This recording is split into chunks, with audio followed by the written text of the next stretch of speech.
Yeah, son. There's mad kids out there getting cream for the 9-5. Bro. Yeah, and I've been doing this for a long time. You know, shooting game, going for fine. Alright. And this is the year when mad cats get peeled. So I'ma smoke this fly, kick the real. Bang them out. With all this chaos in the realms of the street. Your local street dog got to make ends meet. The average Joe's far too slow for the ghetto pro. You better know, when I hit the streets, I like to glow, I like to glisten. And at the same time, stay low, listen, motherfuck the thing. Why I'm pursuing the dope. My stilo is symbolic to a kilo. Cash is popping, coke is cooking, beef is copping. Ain't that some shit? A player that used to live in riches, now a stick kid. Caught up in the ditch. In 94, Giuliani kicked at the door. In 95, niggas focused to stay alive. Peeling caps while I'm laughing. In the stats and throwing the hat. Remy in the glass, off the boom, then I blast. They wanna come find me, singing from behind me. Bust a cap in my back and put me where they can't find me. They hate to see a young player. Hey, I know I see that. They rather see it spray. But I'm like this until the niggas sweet metal. Burns the downs like rounds to blow your head off. Hitting up spots, eating up spots. Investing in stocks like Colombian crops. I'm out to get cream and ain't no doubt in my mind. Fuck this bullshit, I'm hit, I get down for mine.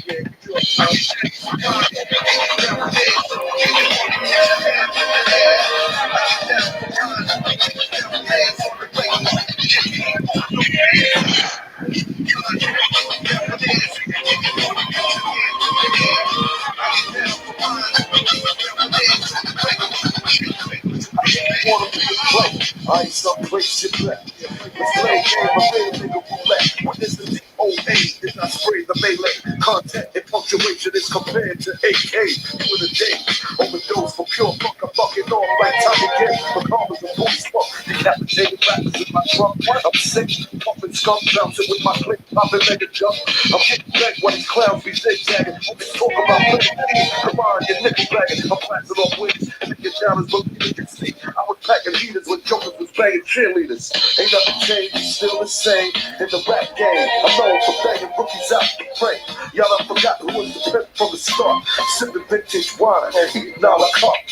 I'm phenomenal from the abdominal. Far from comical lyrics are sticking the brains like particles. Never sleep. I'm bringing the drama to the street with techniques and rolling in fleets. Ain't nothing sweet about the street, so I'm poetically ill. I'm pure like cook up and lyrics shine like fish scale. I got the banger at the front, you ain't showing no signs. Can't deaf, let them know I get down for mine. I get down for mine. I get down for dancing. I get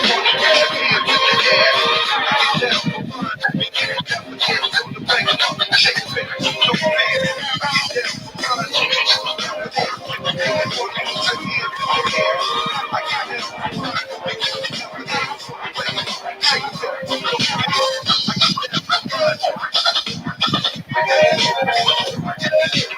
I get down for mine.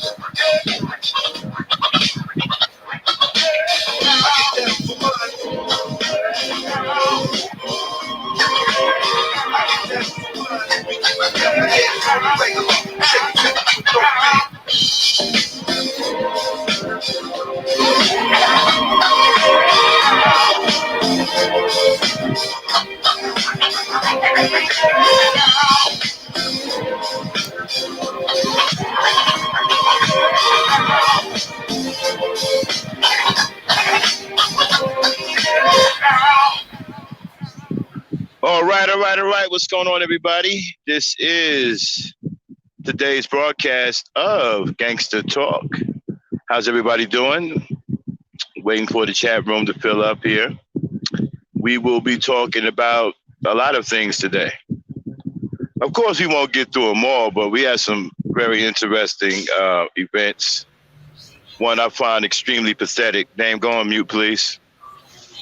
One I find extremely pathetic. But we'll get to that too. Shout out to the E Nation and those who are supporting the Ebony Star Network. One of the things that I'm having a big problem with is Negroes are talking about taking a stance against black women.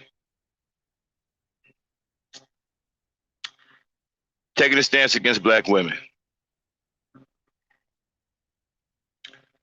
Now, it seemed like they're starting to get people together, groups of men, to take a stance against black women?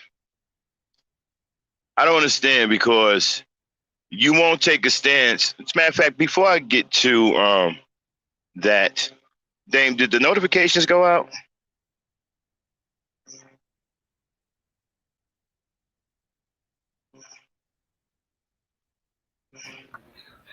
I'm checking, but I'm having a little problem with my phone. So Okay. hold on. What's going on there, Emmanuel Briggs?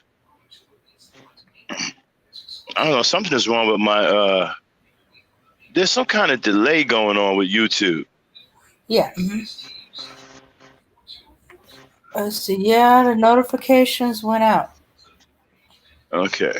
Mm-hmm.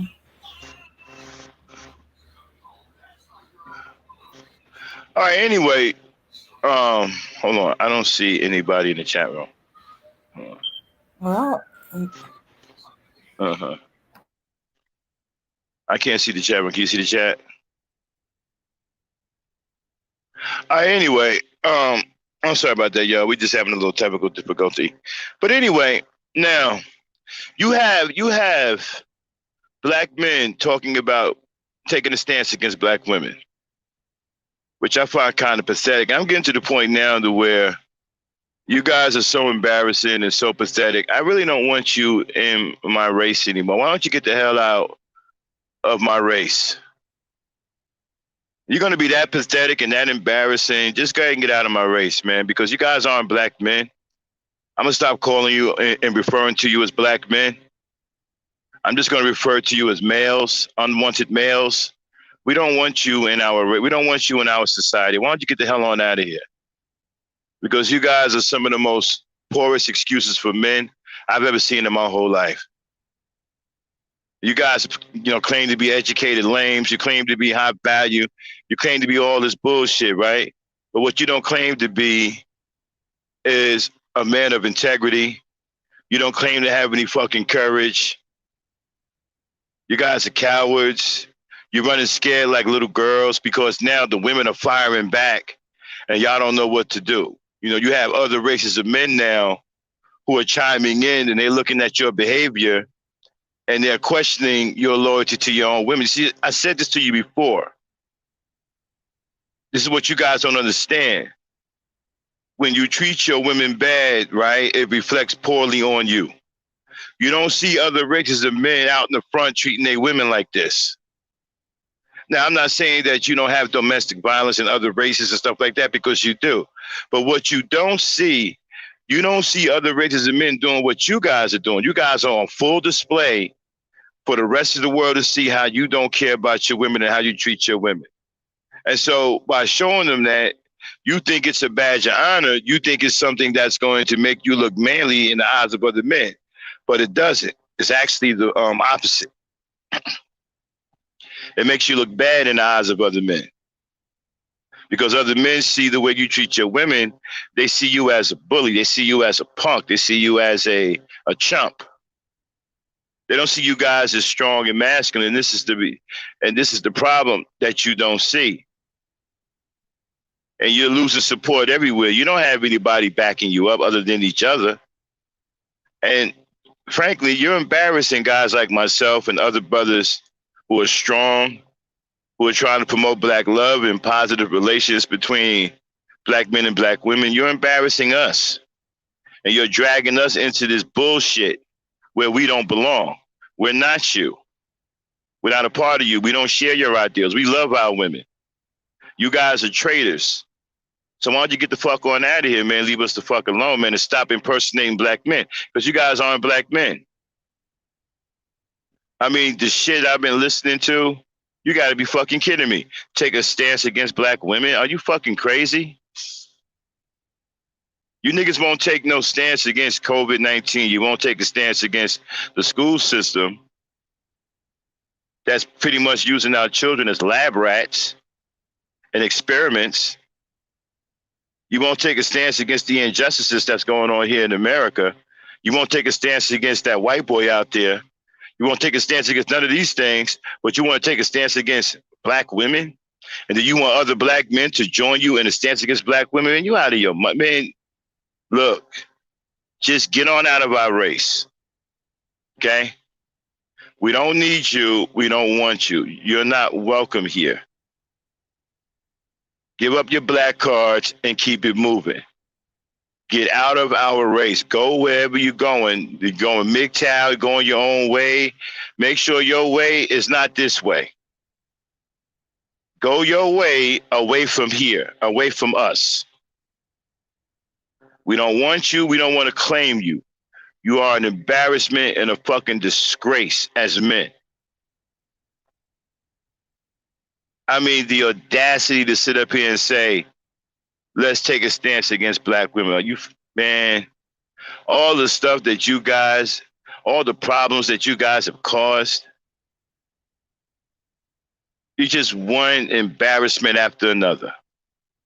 And because of guys like you and all of you, they think all of us are messed up. They think all of us are weak. Like I said, you affect guys like me and brothers like myself who are really about that life. We love our women and we take care of our children and we make it happen. You affect us too. You give us a bad name too. You give us a bad reputation too. You guys are a disgrace because you are out there in the open in front of everybody. I mean, how? You guys are proud of a dude, okay, who sits up in front of everybody and berates and disrespects a woman. And then tells that woman that she's going to die alone. What kind of hatred is in somebody where you tell a person that they're going to die alone? Just using the word die tells you the kind of hatred and bitterness that you have in your heart. That you would even wish that on somebody. And y'all thought that shit was cool. Y'all thought that shit was masculine. And then y'all come out and defend that punk motherfucker. Now, the heat is on your ass. These women are firing back. And y'all getting your ass lit the fuck up. And you're running scared like little boys. And you trying to get help from guys like me. Are you out of your fucking mind? Coming to me talking about, yo, Max, we need to take a stance against black women. Niggas, y'all crazy. Do y'all watch my content? You out of your... I can't believe that you would even come to me with some crazy shit like that. I ain't never took no stance against a black woman in my whole life, and I never will. And the fact that you niggas are running around talking about we need to take a stance against a black woman, this shows how pathetic and weak you guys are. You guys are worthless. Like I said, get out of our race. We don't fucking need you. Leave your black cards at the door. Just get out of my race, please. I'm tired of fucking seeing you dudes. I'm tired of listening to y'all cry and fucking... I'm tired of your fucking pathetic nature. You make the rest of us look bad. Get the fuck out of our race. We don't want you here. Like I said, get your MGTOW shit and go your own fucking way and stay going your own fucking way. Get the fuck out of here. All you fucking manosphere niggas, red pill niggas, MGTOW, y'all can get the fuck out of here. We don't need any of you motherfuckers. You're bad for black men. You're bad for black people, period. All you're doing is making us all look bad. You guys are an absolute disgrace to manhood. You are the worst Negroes I've ever seen in my whole life. You are a disgrace to manhood. It's an embarrassment to even be associated with any of you niggas or connected to any of you niggas in some kind of way. You won't be men and stand up for yourselves and fight back and do the things that you need to get shit turned around. Nah, what you want to do is y'all want to group together and muster all your strength and all your little so-called connections and take a stance against black women, man, that's insane.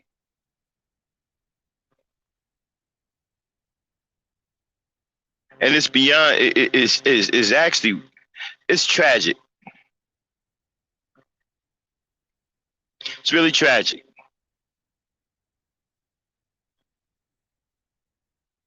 I've been living for a long time, coming out of the 60s and 70s.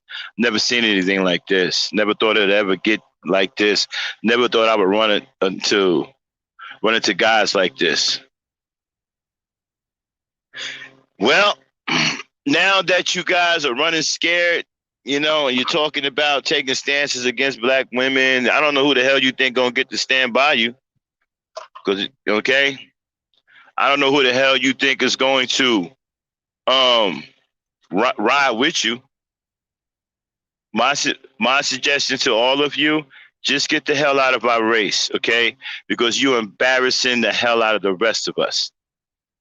Us good brothers who are holding it down for our families, who love our women, who trying to teach our young boys the right way. You're making all of us look bad. And it's because of you motherfuckers. You got other races of men think all of us are fucked up. Now you got foreign men questioning whether we care about our women or not. You know how embarrassing that is? When other men, foreign men, question whether you care about your own women. And like I said before, not to sound redundant, I told you niggas this was going to happen. When you mistreat your women, you think that shit looks cool. It doesn't. It works against you. Other men are watching that shit. And they think you punks. They think you're bullies. They think you punks. They starting to feel sorry for our women because of you motherfuckers. And I don't know where the hell y'all think y'all getting off with some real stance that you're supposed to have. You don't have any goddamn stance. The bottom line is you guys are supposed to be the leaders. Well, we see now that you're not. You're nowhere near that. You're just a group of cowards and mixed up boys following cowards and homos. But you know what? It's enough is enough. We done got to the proverbial last straw, right? The straw that broke the camel's back.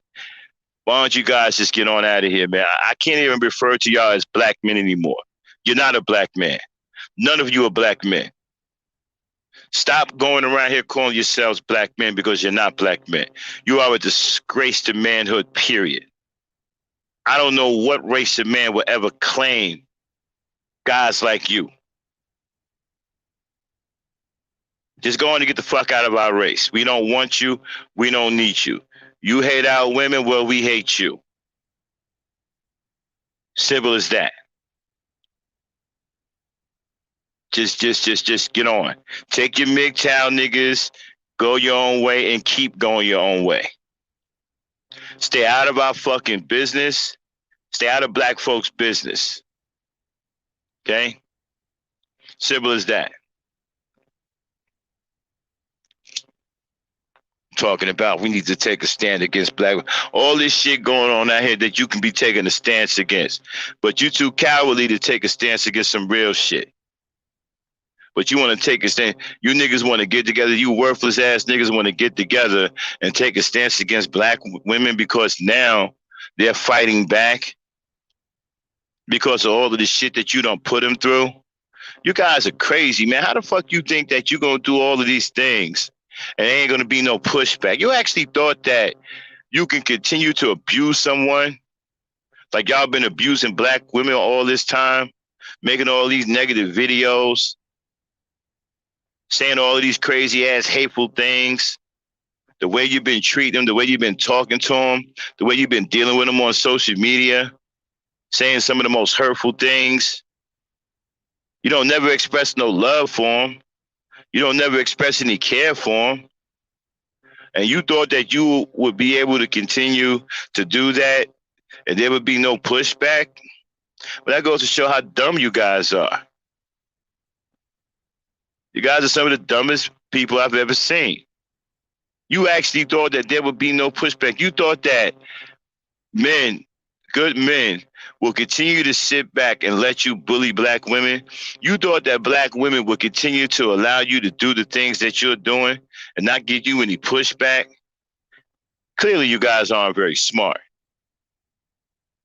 And now the pushback is coming, and the fire done got a little bit too hot. And you niggas are running scared, trying to get help because you're desperate, talking about something we need to take a stance against. Ain't nobody taking no stance against nothing. If anything, we need to take a stance against you niggas. I say that we take a stance against you motherfuckers. Let's take a stance against MGTOW. Let's take a stance against the man is queer. Let's take a stance against a red pill. We need to take a stance against you guys. I mean, serious, man. This is serious business. You guys need to get the fuck out of our race. You aren't black men. Don't call yourselves black men.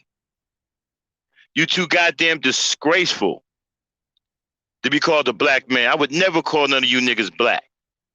I'm proud to be. I'm a proud black man. I come from a time where black people were proud to be black. I'm a proud black man. I love my black women. I love my black children. I love my black people. I don't consider you niggas black people. You're not black. So get the fuck out of our race. Take your goddamn white supremacist and blackface asses out of our fucking race. Go over there with your white people. You serve them. Go over there with them. Get away from us. Stay away from us. You niggas ain't black. First of all, you're scared to be black.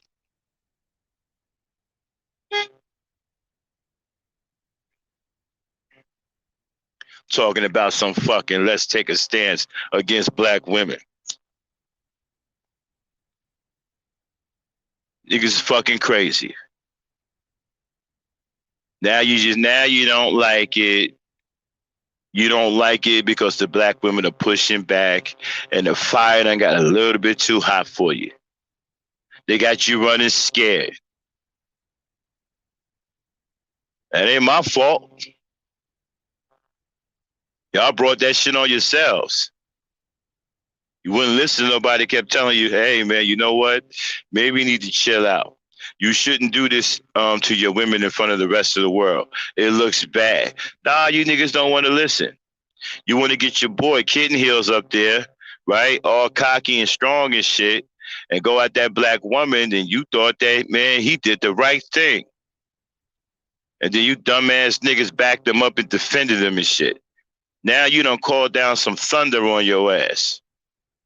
And that lightning is starting to crack. And now everybody is turning against you. Everywhere you turn around, niggas is turning against you.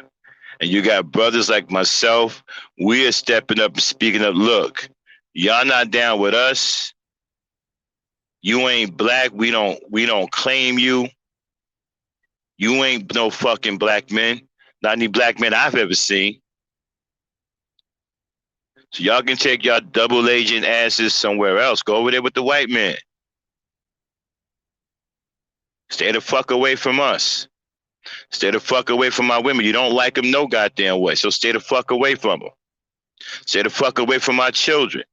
Going over there with your mixed children, you're a girl who's non-black. Remember, she's supposed to be better than a black woman. So take your ass over there.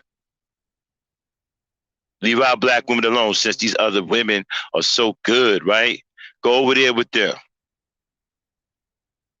Leave us the fuck alone and stop calling yourself black. You're not black. You don't even care about anybody black. Any man that sit up here and talk about we need to take a stance against black women isn't black. That's not a black man. That's a turncoat. That's a traitor. That's a white supremacist. That's a Sambo. That's a coon. I can go on and on and on. A coward. A man with no integrity. A man with no honor. A man with no courage. We can go on and on and on. Pick anyone out or all of the above. Don't matter. And y'all think y'all fucking doing something. Man, y'all ain't doing shit. But bringing down more heat on yourselves. So all you're doing. And serves you right.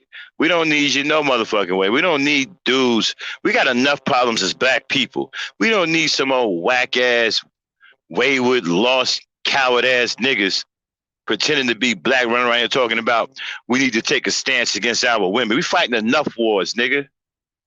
We don't need no more. And our women are our greatest support base. You think we're gonna turn against them for you niggas? I thought y'all supposed to be smart. It's not smart thinking. All this shit we going through right now as black people, you think we gonna side with you against our women? Man, you crazy. What's wrong with you niggas?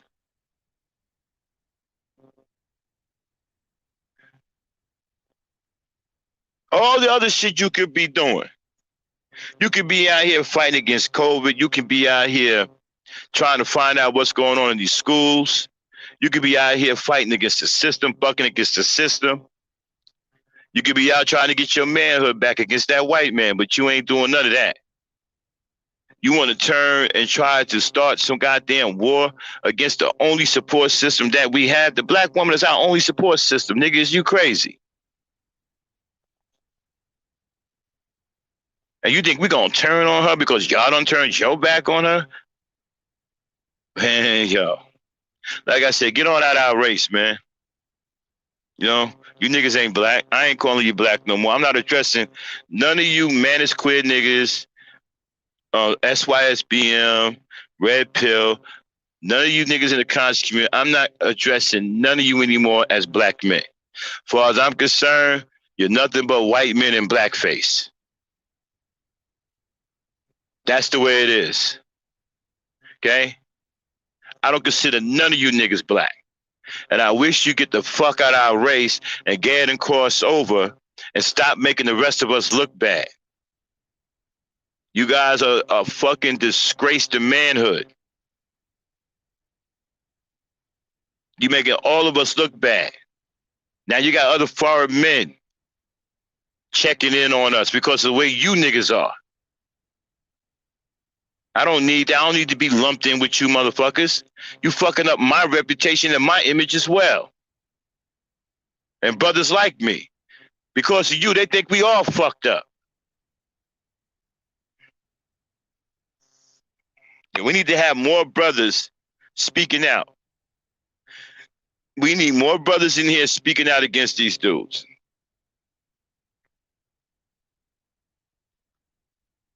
Shout out to everybody in the chat. Misfit, Hassan.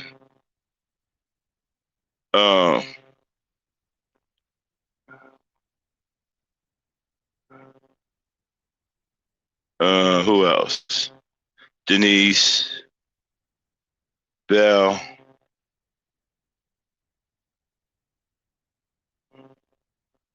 Yeah,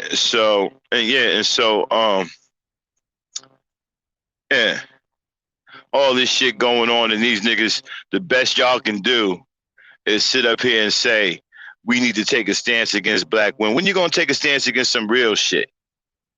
When y'all gonna act like real men? See, that's the whole problem.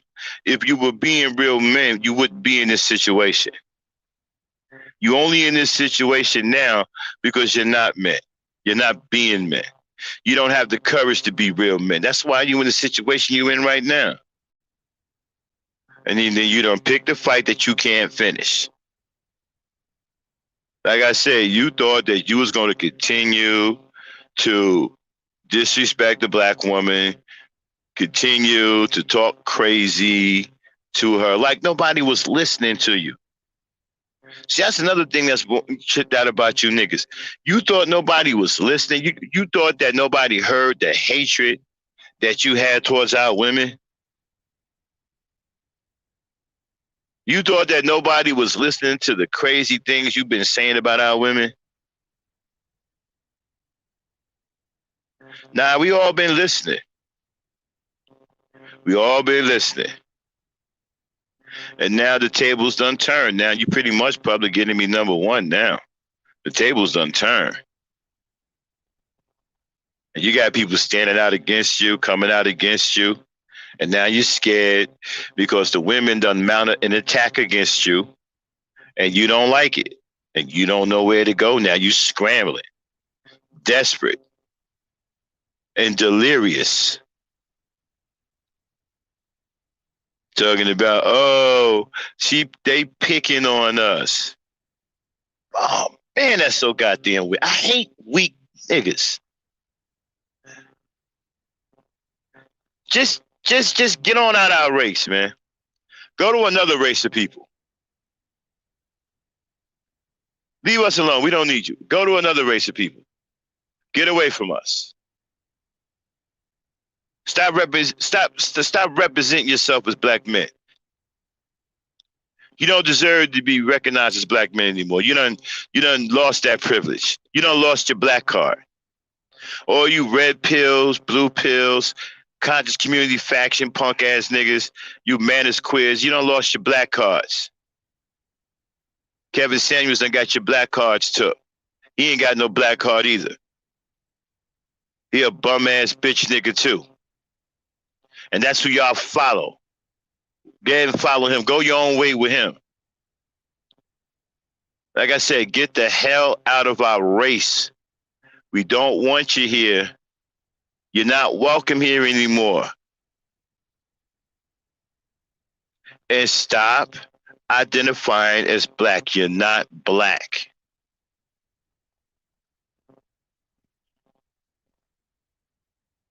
You're not black. And those of us who are real black men, we are getting tired of it because the shit is spilling over to us. And we're not like you. We're going to do something about it. We're going to speak up. See, we're not cowards. We're going to speak up about it.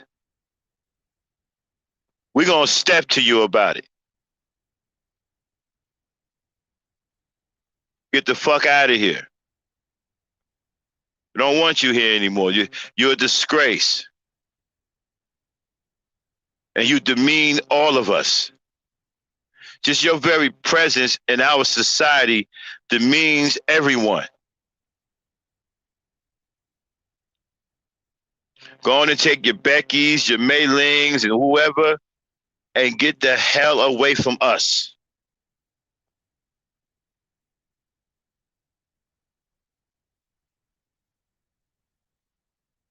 Okay? Sick of this shit. Sick of every time I get up, can't even fucking come on social media without hearing one of you crybaby ass niggas saying something crazy about black women. Sick of it. All you do is complain about black women. You don't want to get out there and do anything to try to change something. All you do is sit back and complain. Weak. But anyway, how y'all doing? Had to get that off of my chest. We just kicking it today, kind of easy, sitting back on Gangsta Talk. Going to open up the mic here in a minute. But, I was talking to Dame in the back chat, and we came across an article. It kind of makes me wonder, man, what the hell is going on out here, man? People are just flipping out. People are just going crazy. We just had something. Oh, okay, Snowy out. So let me see if Dame is still around. Dame, are you there? Yes. Yeah, so let's get that article up. All right, but before I do that, first we gotta. Yeah, make sure you put it on the screen right now. You got me showing on the screen. Of course, I'm trying to. Okay, let's see. Let's try this again.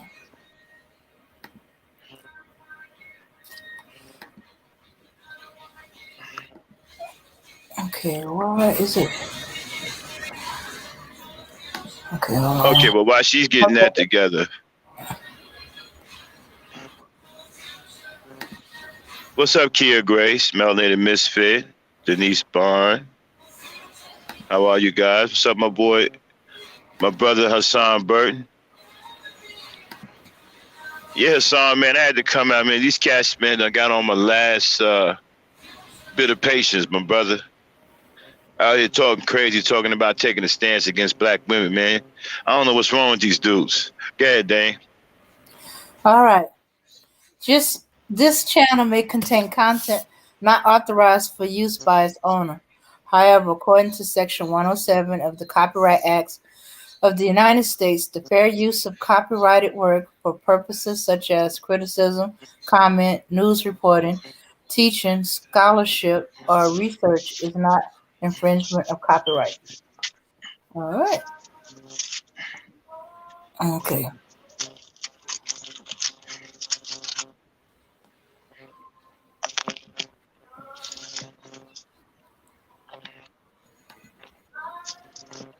All right. All right. Okay. Now that man, um, the the headline on the article said police woman dismembered while alive, then killed after disrespecting fiance's name. Okay, San Antonio, Texas. A sheriff office in Texas has arrested a 26-year-old man for alleged murder of a woman where she was dismembered while still alive. Mhm. All right. Rafael Castillo is a suspect in murder of 31-year-old Nicole Perry, whose body was found November 19th. Work crews found the body on the side of the road, later identified as Perry, with her hands cut off.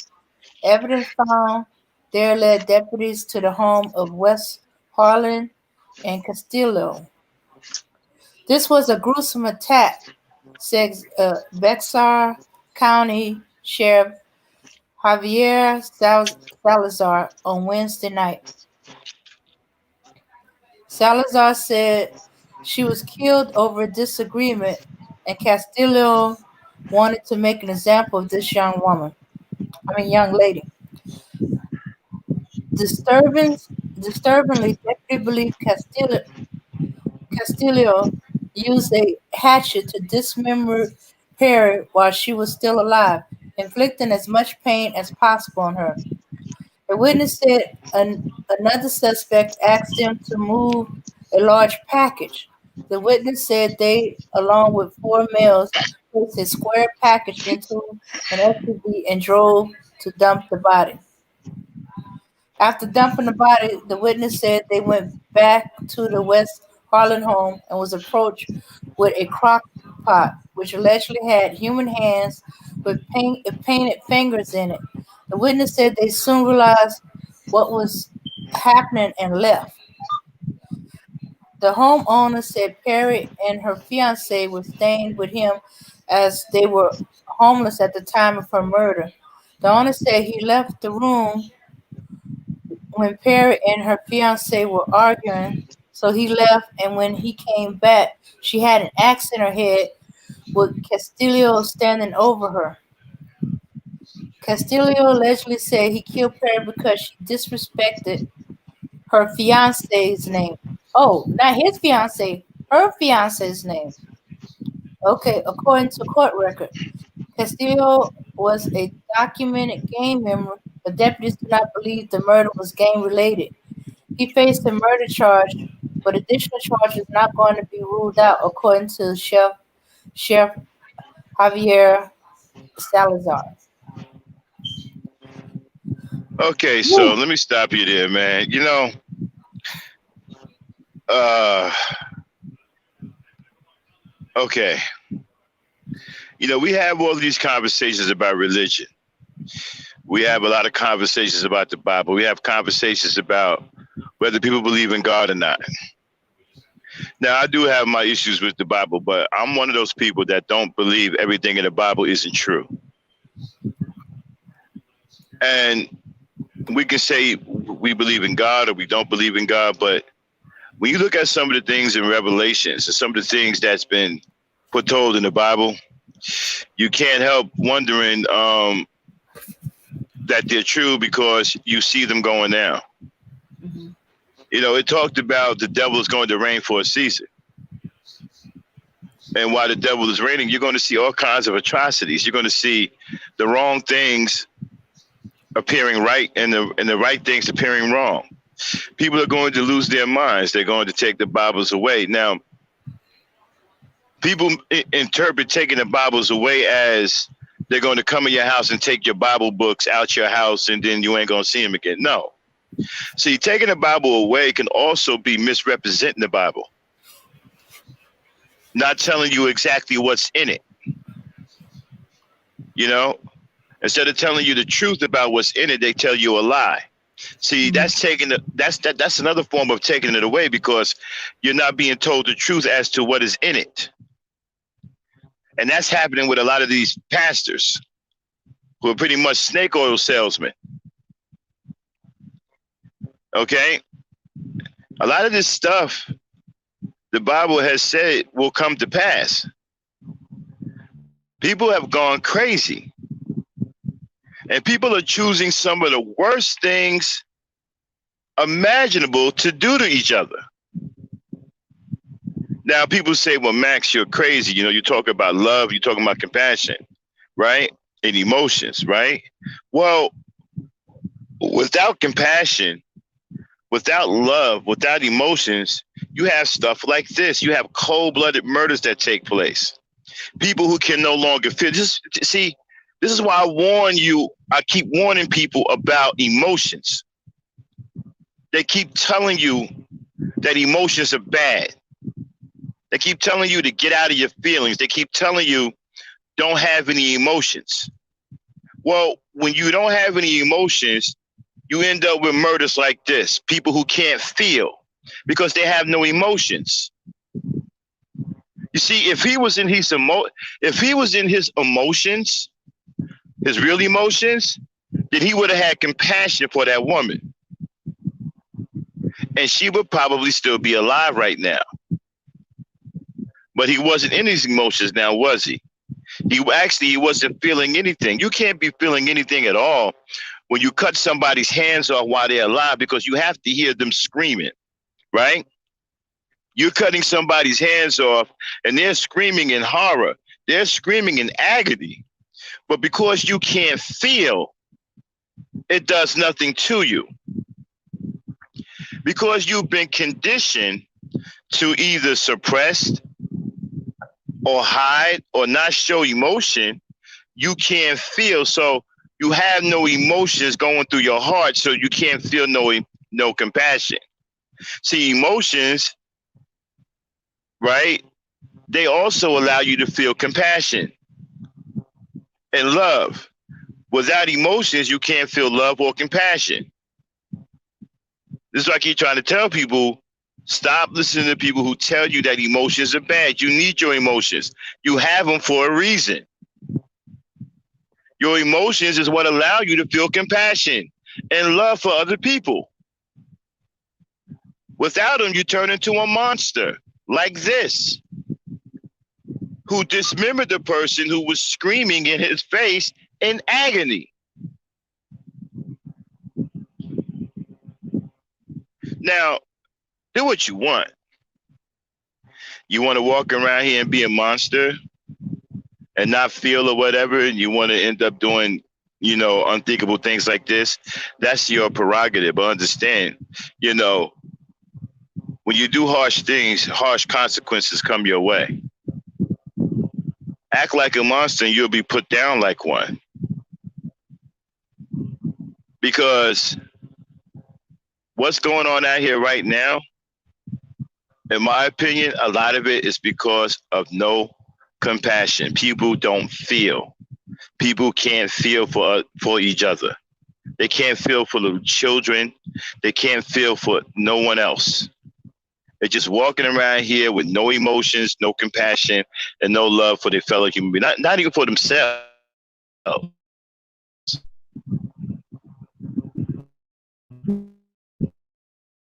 Never commit that kind of crime. A person who loves other people and have compassion for people would never commit such a gruesome crime. Who have no or do some of the most unspeakable things to you. Simply because they can't feel. I keep trying to tell people emotions aren't bad. But they keep associating bad things with emotions. So you think it's bad to use your emotions or show your emotions. So you try not to show your emotions that much, right? You try to from using your emotions. Now, I'm not saying you got to be all out of control and like baby and all that. No, of course you keep your emotions under control. But because you get emotional doesn't mean you break down and jump.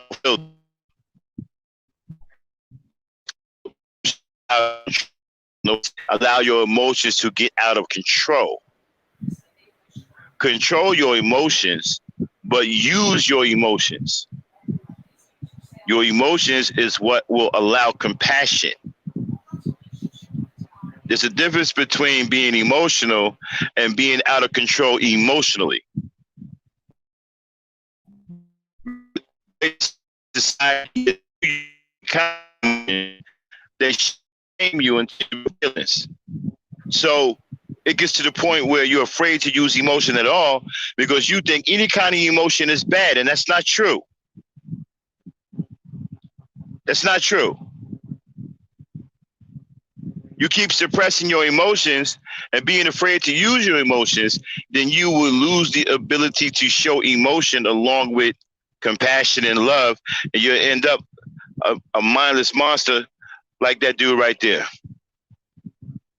Being able to murder someone in the most inhuman way possible while they're screaming in agony.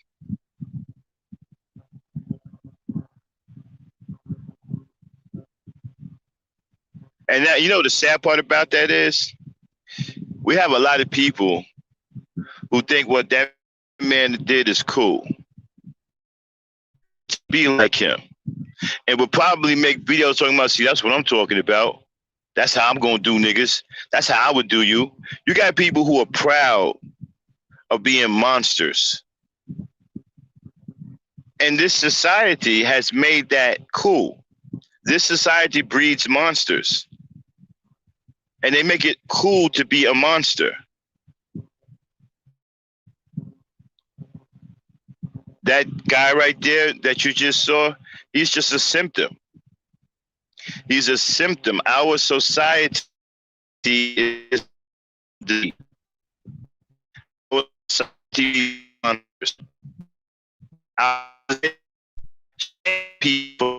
people for using their God-given emotions. There's a reason why you have emotions. If there was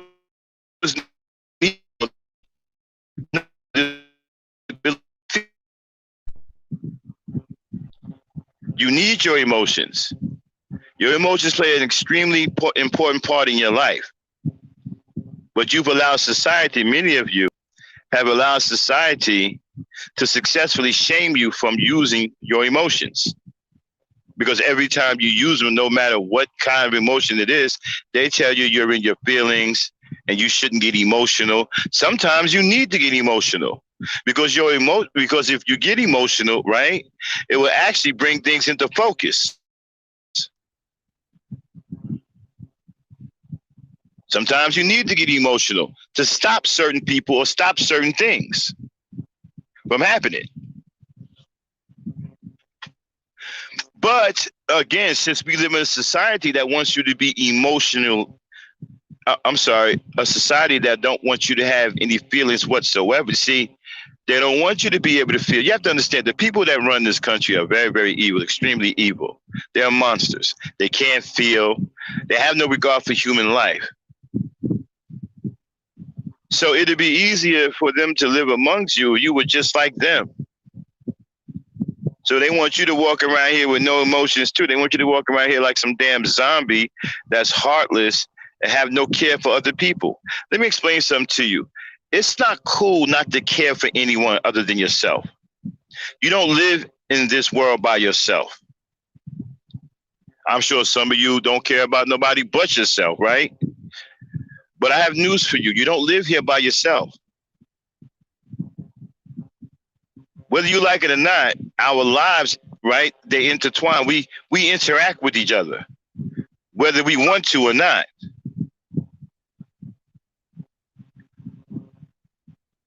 You can't just go through life not feeling anything. You end up like that fool right there. You end up like that person right there. And you know what? I've listened to a lot of people, right? Even some that come on this panel. I've listened to people on other panels. And people are very, very cool with not having any emotion whatsoever. And they get off on hurting other people. They get off on shaming other people for using their emotions.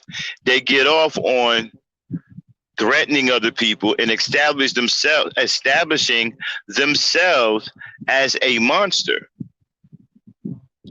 And they want people to fear them that way. They want people to see them that way. Yeah.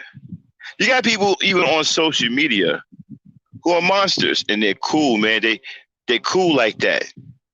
They want you to be afraid of them. They want you to know that they will cut your hands off while you're alive, like that man did that young woman. Brutally cutting her hands off while she was alive and screaming in utter agony. You know what agony? Anybody y'all know what agony is? You ever felt agony before? Now, I'm sure we've all felt pain. But agony is a little different than pain. It's a little bit more than that. It's a little bit more complicated than that. Okay? That's why usually you have pain and agony, right? Because some people think agony is a whole different animal than pain. It's like a few levels up from pain, right? So this woman is screaming in agony. And this man did not cut off one hand, he cut off the other one. So while she's screaming in agony and with one hand being cut off, he brutally cut the other hand off. What kind of monster does that? A monster. This is someone that has completely allowed their hearts to become black, their souls to become black. They have no regard for human life. You can't care about human life and do that to someone. If you can sit up here and do that to somebody, you cannot care about human life, because people who care about human life would never do such a thing to another person.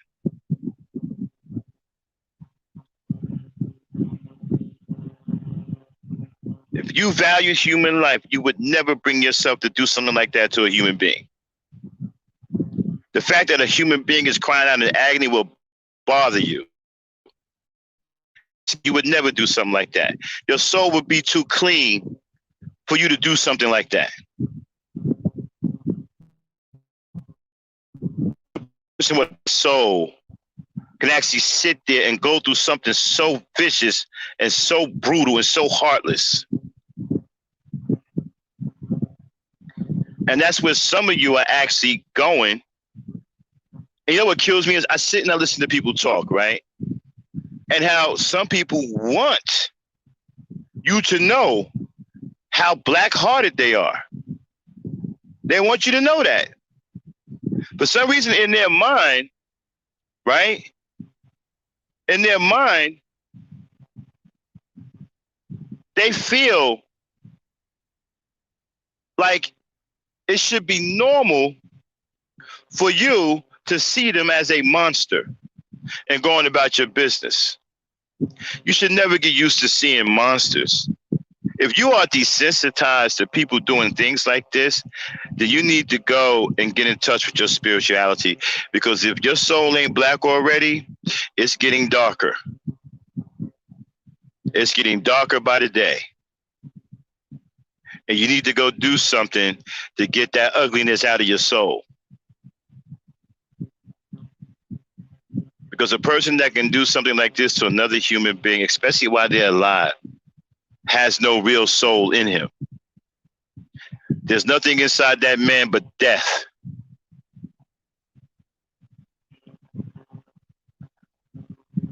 Be careful when people tell you that you're in your emotions.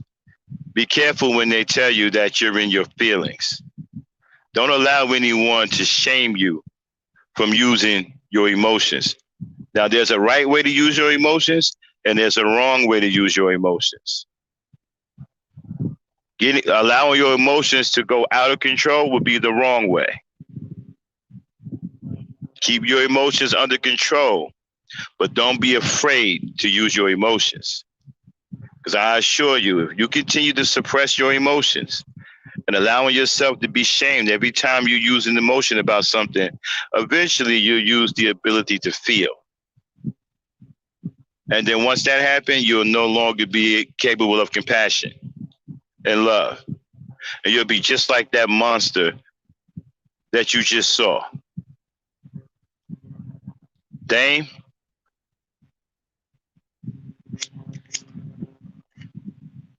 Yes. Anything to add? Well, I thought when I first read the headlines that he was attacking her for disrespecting his fiance, but no, it's her fiance. He oh my goodness. This man got a twisted view of respect. Just because she was arguing with her fiance, he took it as she disrespected the man. The man didn't even feel like he was being disrespected. Why the heck you did? Mhm. But it's getting crazy where people are reacting extreme to an argument. I mean, they're killing people, they're killing themselves. Like, what is going on here? Seem like every day there's some new madness going on. Yeah, and it seems to be, I'm thinking, there's some drugs or something going on somewhere too. And then again, this society doesn't help. This society doesn't want people to have compassion for each other. They just don't. Everything is geared towards being numb of feeling. I mean, we start to see people walk around like the zombie apocalypse. Yeah. Everything is moving towards numb of feeling. Pretty soon they're going to be cutting the heads off of babies in front of everybody, and no one is going to think anything the wiser. Let me tell y'all something about Sodom and Gomorrah, right?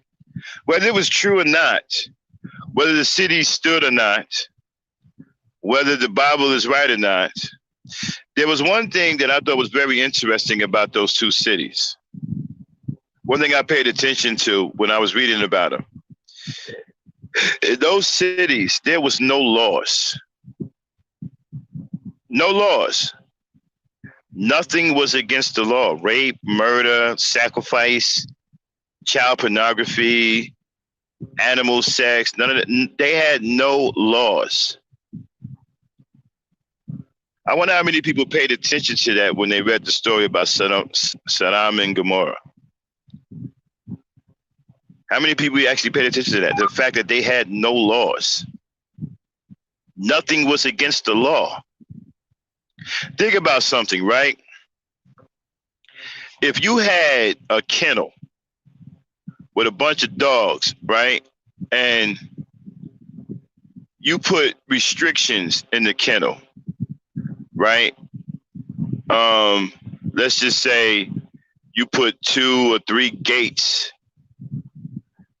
and the dogs were supposed to use the gates to get to the back of the kennel, right?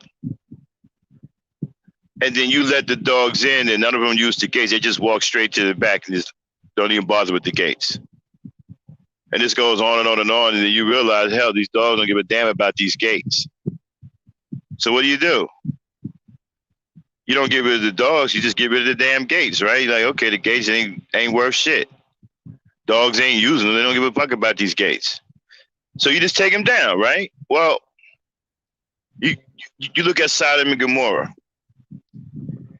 They had no laws, people. No laws at all. Nothing was against the law. Nothing. Rape, murder, nothing. Nobody got brought to court. Nobody was arrested for nothing. Now, if you had such a place, I mean, at some point, you would go in there and do something to the place, right? Because you'd be like, well, damn, I built these two cities for the people. I look and I see murder everywhere. I see rape everywhere. No one's being taken to justice. So you're going to come in there and straighten it out, or you're going to come in there with your army and you're going to wipe the whole place out. Because it's completely corrupted and evil. There's no laws.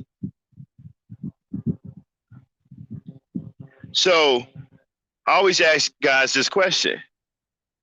If God destroyed those two cities, why?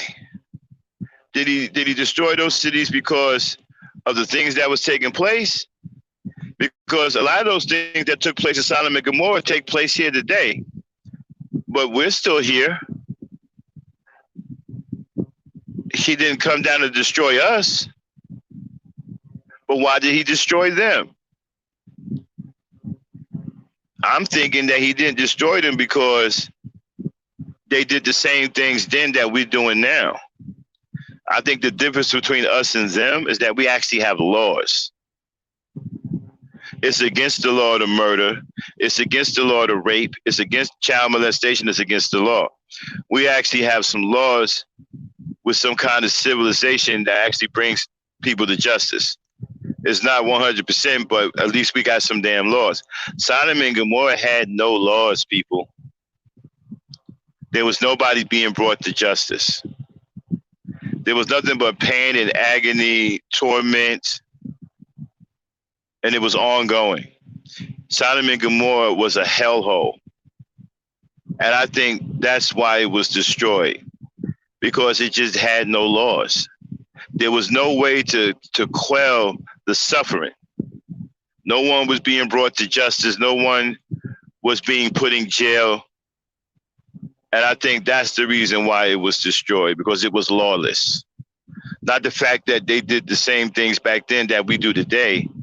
I think the difference is that we have laws and they were lawless. And I think their lawlessness is what got them wiped out. Go ahead, Dane.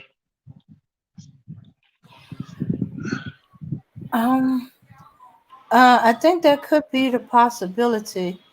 Although it's getting crazier and crazier, and our laws are steadily changing, and it seemed to be like we got two separate laws, one set for one group of people and another set for a whole other group of people.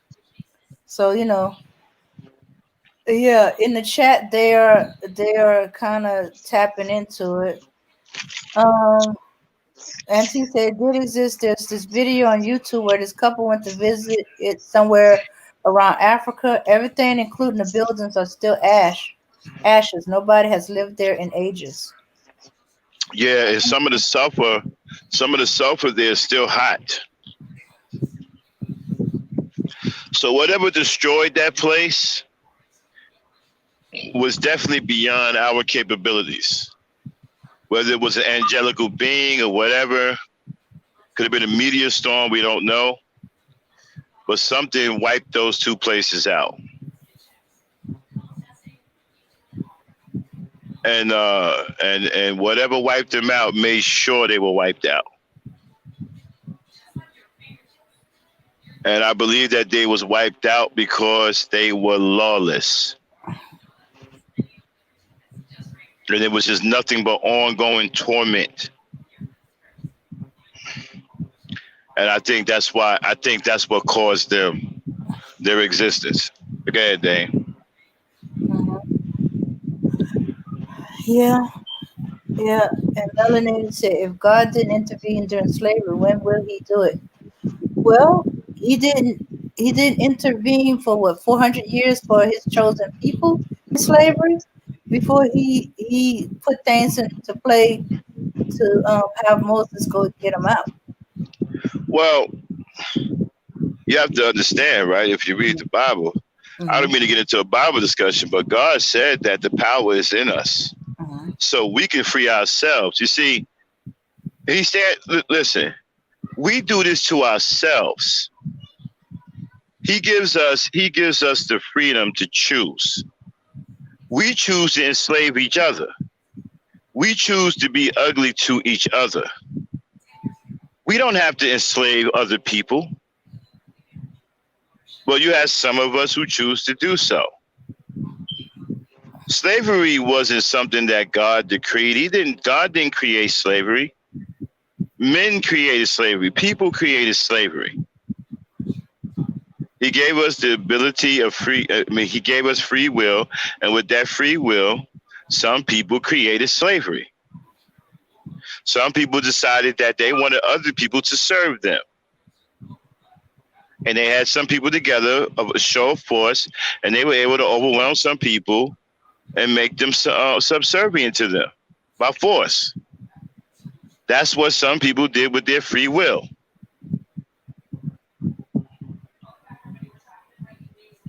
So you know, intervene. Well, he gave you free will. Why would he intervene? You have the ability to clear that up yourself. Okay, it's just like if you have a room full of hungry people, right? And you have you have 5 refrigerators there full of food, right? Full of food, but the people are still starving. But you said to the people, "Hey, listen, there's those 5 refrigerators. There's a bunch of food in there. Go eat hearty, eat to your heart's content." And they don't do it. They end up starving to death.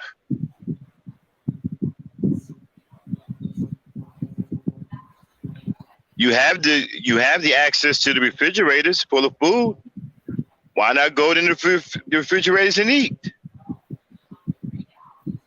He gave you the power to do so. He gave you free will. We did that to each other. People did this ugly stuff to each other with their free will. And just like they did that with their free will, they can also stop it with their free will. Why would he intervene when you have the power in you? You have the power in you to do whatever you want.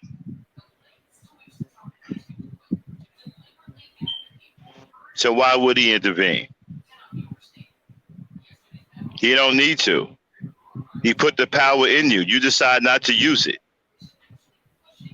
You decided that you wanted to enslave other people rather than enjoy life and be with your brothers and sisters. You decided to enslave your brothers and sisters with your free will. But he did intervene at some point when it became too much and people started screaming out. He did intervene, but initially, no. Why should he? I mean, this is what you're doing with your free will. Just like you have the free will to do that, you also have the free will to stop it. You can rise up against it as well, too. Everything we do here also has an opposite, right? If you rise up and enslave people, you can rise up to free those people. Everything we do has a counterpart. Go ahead, Dane.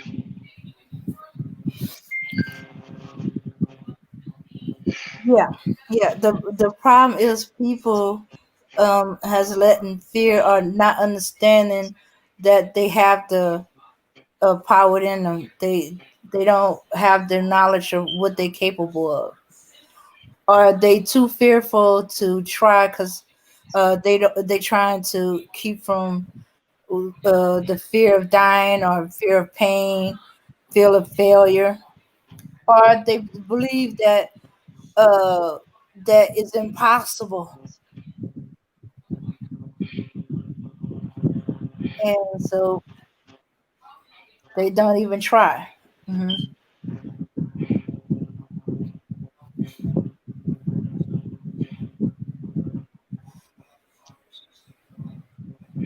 Yeah, and I think that's the problem all over. That the fear of losing something. Okay, you want the changes, but you don't want to. You think it should be easy. You don't want to continue doing. You don't want to uh, uh risk anything.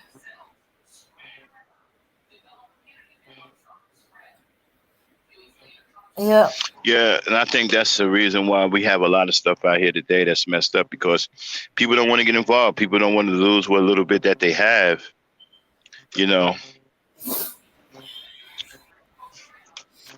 yeah, yeah, everybody's different. and it seems to cover everything. Um,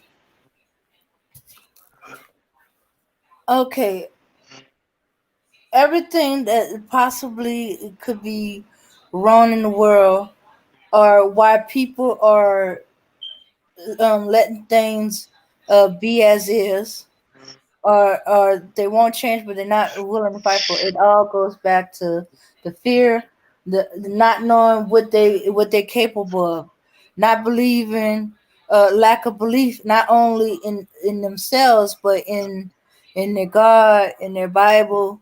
You know, well, in their God, the Bible is just His words. But yeah, an unawareness of what they're capable of,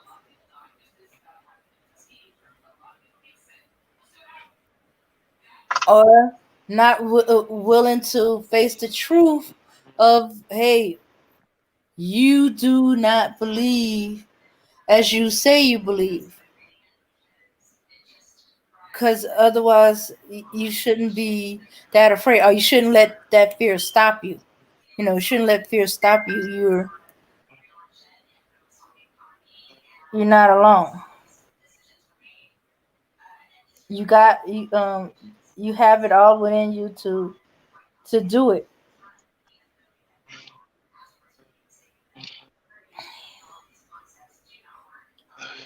Or you just don't want to admit to people, you just don't have the don't wants. I don't want to do it. I can live with it. Um, yeah. Let's see. There was a pastor that used this as is the prodigal son at that moment when he's living with the pigs and stuff like that. There's a problem with too many people getting comfortable with things as it is. They want to change, but they know they're not in a good situation, or that they're not supposed to be there, or it's not supposed to be like that. But they can live with it. They just maneuver with the way it is. It's also called the devil philosophy. You know how the devil, you know how it moves and stuff like that. So what happens is you don't fight the devil. You learn to live with him, maneuver around him. Recognize when he rampage and stay out of his way. Do adjust yourself, compromise things you're willing to do, just so you don't have to confront the devil. You're just gonna live with him. You're gonna hide behind him. Stay below. You're going to see where he moves and move in the opposite direction.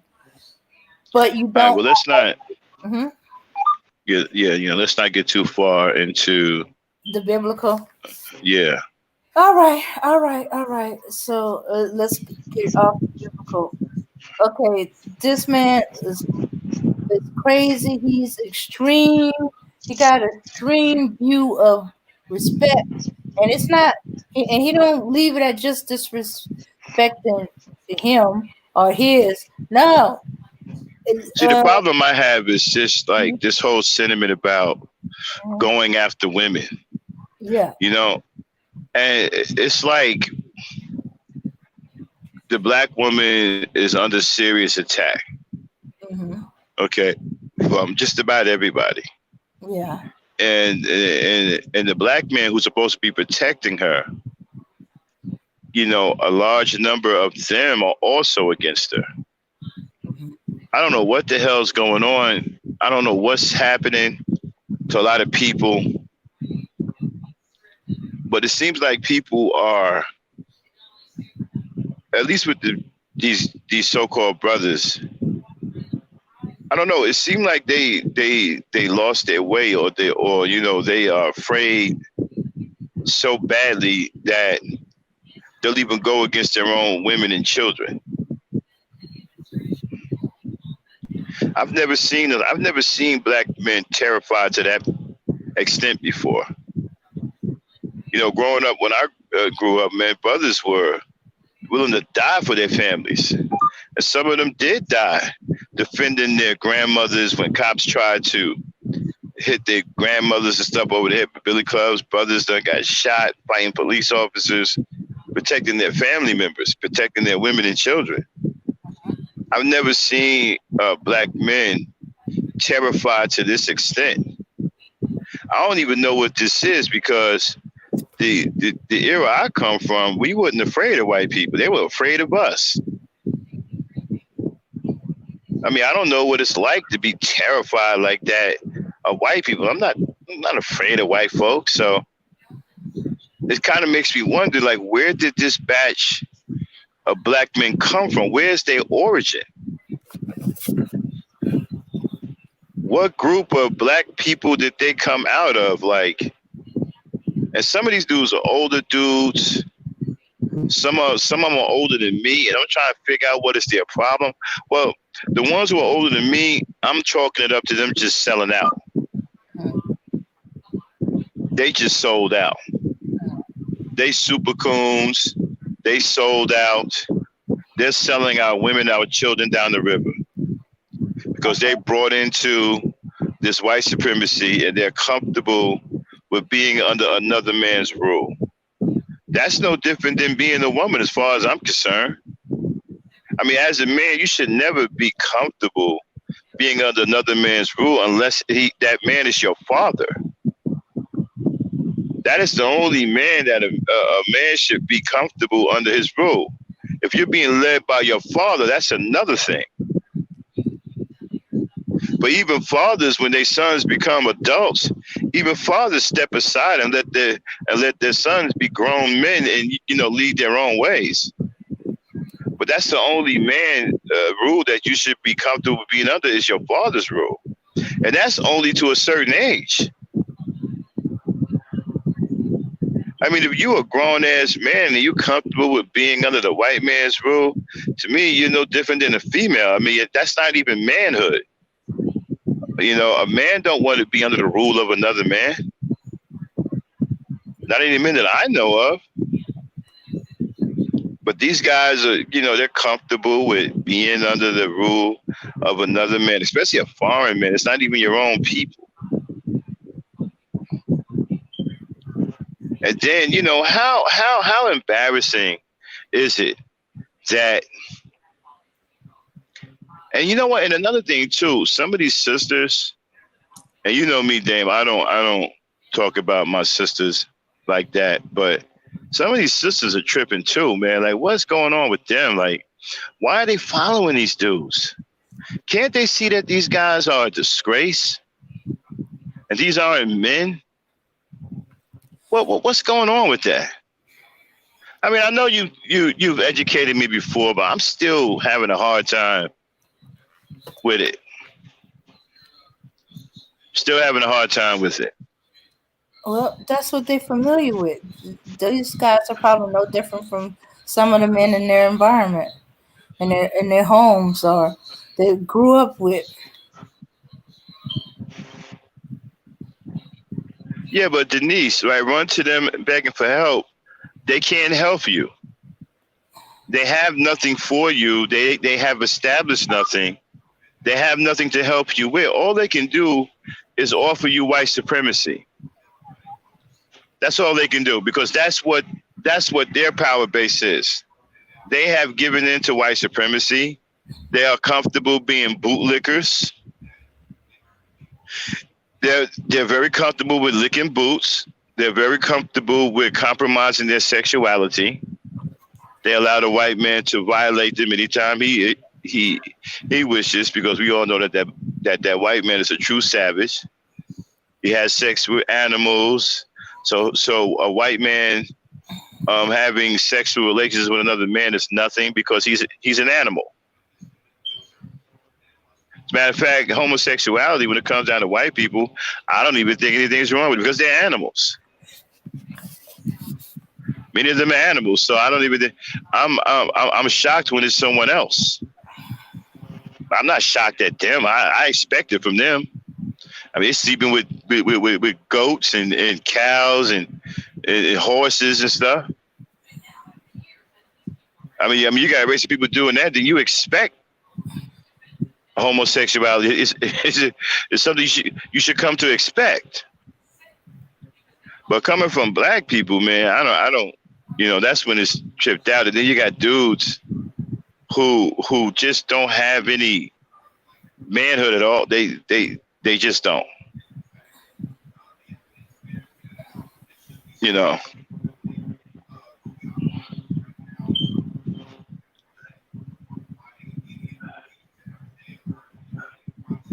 Okay, well, I think is that these women think so little of themselves that um, they don't go for men that they deserve.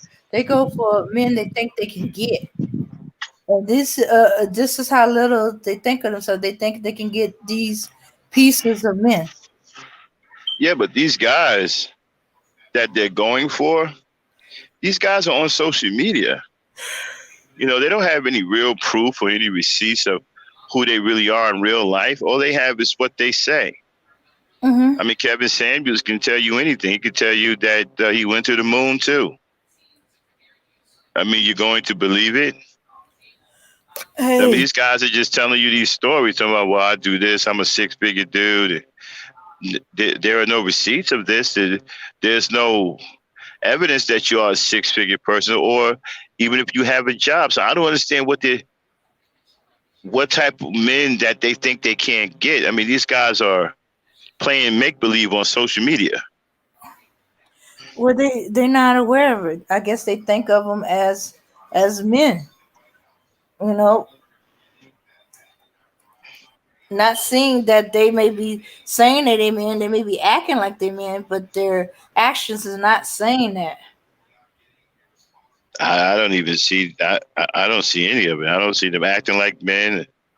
They say that they men, but I don't see any of the other stuff. Well, as I said, then it must go down to this is what they familiar with. They're familiar with men like them.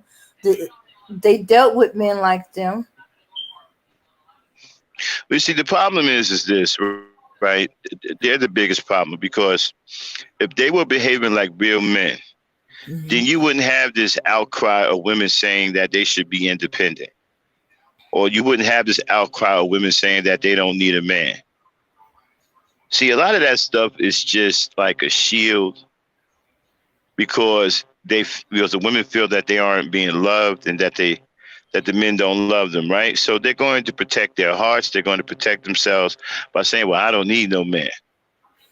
But you see, this comes from your behavior as men. You see, they don't understand that everything we do affects our women. You have this attitude where you don't care. Max, we didn't pick that up. You're Borgen. You're Borgen. We didn't pick none of that up. We didn't hear any of it. You borged out. Uh-oh. Okay, I guess it was out of signal. Yeah, but that's exactly that. That's what they don't believe. Those women are telling the truth about. They don't need no man, or they living independently, or they want to live independently. They think those women have no choice, and they're just trying to save face. Okay, yeah. Yeah, they believe they try to save face. Whew. Okay. They say that we're independent, but in the same breath, we depend on the government too much. According to them, we're supposed to be homeless and impoverished forever. Okay. Yeah, they saying no. They ain't saying that we're independent. They're saying that we're saying that we don't need no man. And they like, if you don't need no man, then you saying that you're able to say that because you're depending on the government too much. Uh, yeah. Well, hey.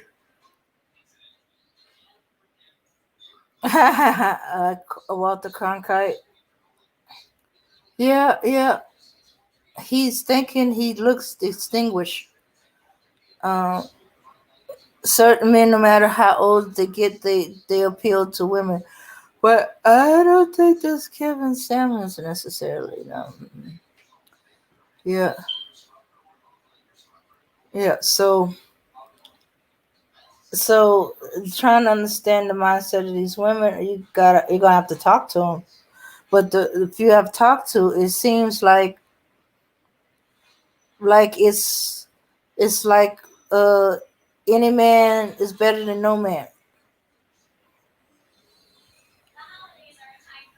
And I think these guys, when they whine and crying, complaining, and saying that to get them, women need to act this way and act that way and do this and do that, that they are sending out a signal to these women. Oh, they're not all that.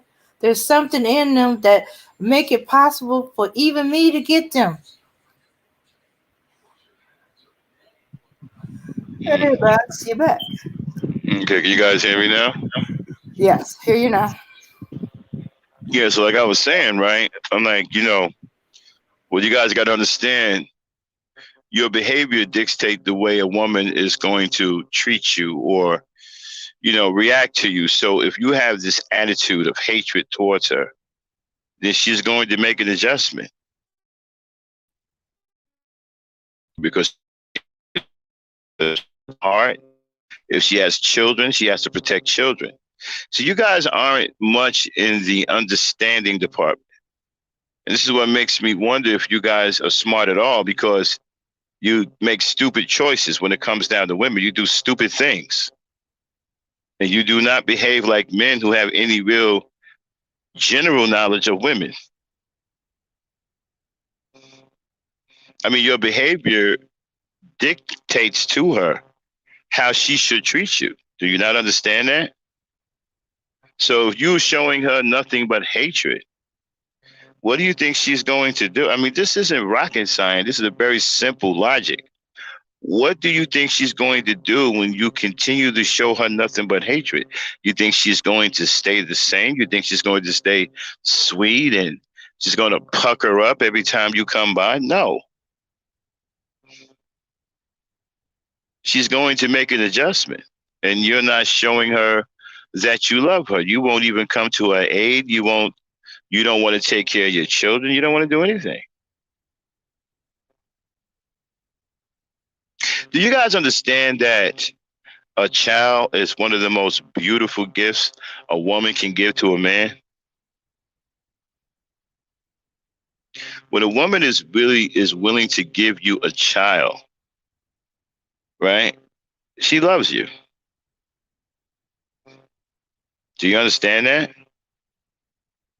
And she wants to sit back and watch you raise your child. She wants to see you play with your child because women love bringing us joy. They love bringing you joy. They want to see that joy on your face when you play with your child. They want to sit there and watch you help your child with his or her homework. They love watching stuff like that because they love you and they love seeing you happy, right? And you're at your happiest when you are, hold on one second, when you are teaching your child or playing with your child, right? You ever see women, you ever catch your woman doing that when you're playing with your child and you're teaching your child homework, and you look out the corner of your eye, you see your woman sitting on the couch smiling, right? Because she's enjoying that, because she knows that she brought that into the world for you to be happy. So she gives you this beautiful gift, and then you turn around and say, you don't want to pay, you don't want to support it, you don't want to be a part of it. I mean, that's a devastating blow for any woman to take, to where a man fathers a child with her, this beautiful gift that she went through 9 months carrying for you. She brought this beautiful gift into this world, and you got the nerve to turn around talking about some, it ain't yours, or you don't want to support it. You know what you look like to her when you do shit like that? See, many of them, if they can leave you right then and there, they would, right? But some of them can't. They got to try to find a way to hold it together for the sake of the child, or there's a complicated situation to where they just can't leave right away.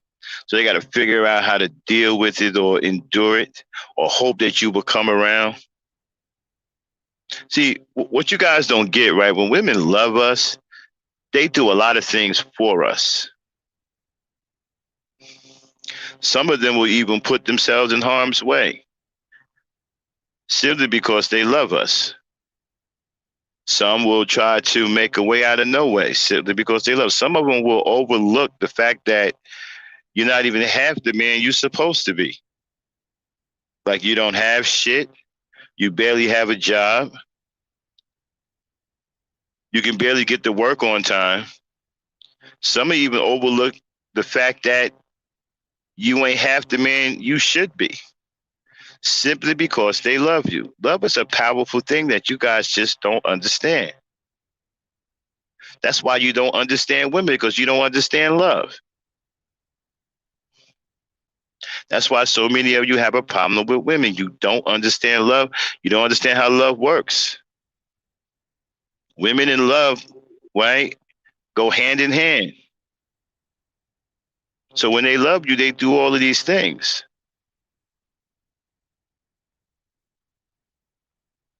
And you don't even care, man. You don't, and then you wonder why they end up with this hatred, with this anger.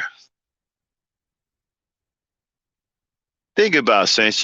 You as a man, Brian, what bothers us the most?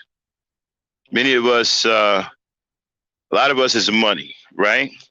A lot of us, we want to be acknowledged for the hard work that we do. Think of the thing that's most dear to us, right? Say that your child was taken away and you had to go through all of this stuff to get your child back, right? You love your child that much as a man, so you went through all of these hoops that the state put on you. You went through everything. It took you 2 years, right? And then now you're ready to see your child. You get there and all of a sudden you can't see your child because you forgot to do one tiny thing. And the thing that you forgot to do, it's not even that big of a deal. But they're not going to allow you to see your child for another 2 years because of it. How would you feel? You would probably be enraged. You would probably want to kill somebody because you done just went through all of this stuff for 2 years, and now you're ready to see your child. And because of one small thing, you came in with a wrinkled shirt on when you should have been wearing a clean shirt, an iron shirt with a collar and a tie. You come in with a pullover shirt on that had the nerve to be wrinkled. And because of that, you can't see your child now for another 2 years. You got to go through the process all over again. How you think you feel? You'd be mad as hell. You probably want to kill somebody. So you think about them going through a situation of 9 months, right? With all of these things happening. And she thinking that you love her and you love this baby. And she wants to give you this baby because she wants to give you the ultimate happiness. And she goes through all of this stuff, brings this baby into this world, and you turn around on some shit. It ain't mine. I don't want to. I don't want to pay for it. Whatever. How you think she feels? You think she ain't angry? You think she's not enraged? You think she don't want to kill somebody?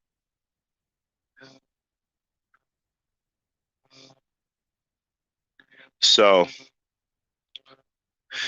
again, many of you, some of you are hopeless. You ain't gonna never get a woman, you know, because you don't get it.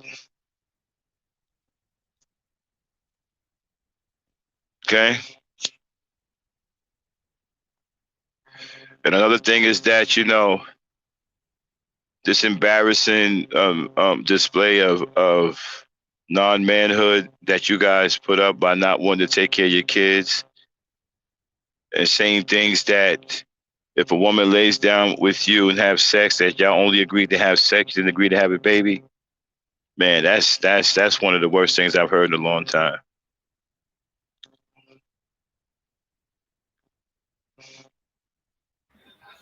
You're never going to understand women until you understand love. Women and love work hand in hand. You're not going to understand women by reading Mac books, pimp books, sorry ass niggas who don't have no women sitting up here trying to tell you how to get women. And they ain't doing nothing but making money off of you because they ain't got no real game. If they had any game at all, they wouldn't be telling you about it. If these dudes knew how to get women, they wouldn't tell you.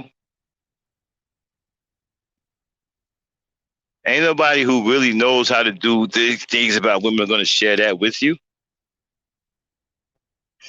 You got to go out and learn yourself. You got to go and learn on your own, trial and error. You got to build up your own information when you deal with women, because every man has a unique relationship with a woman. No one relationship is the same as the other. So you got to go out and do your own trials and tribulations.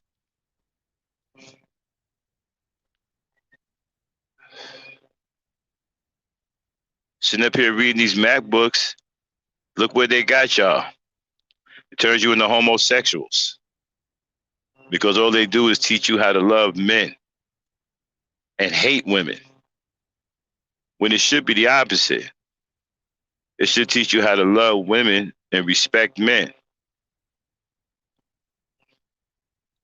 But you guys are running around here fighting with women to be in love with other men, to be in love with men.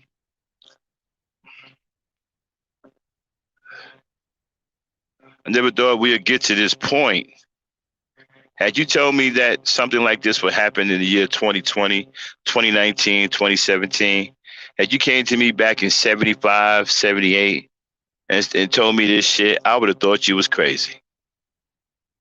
I'd have thought whoever was telling me was a nutcase.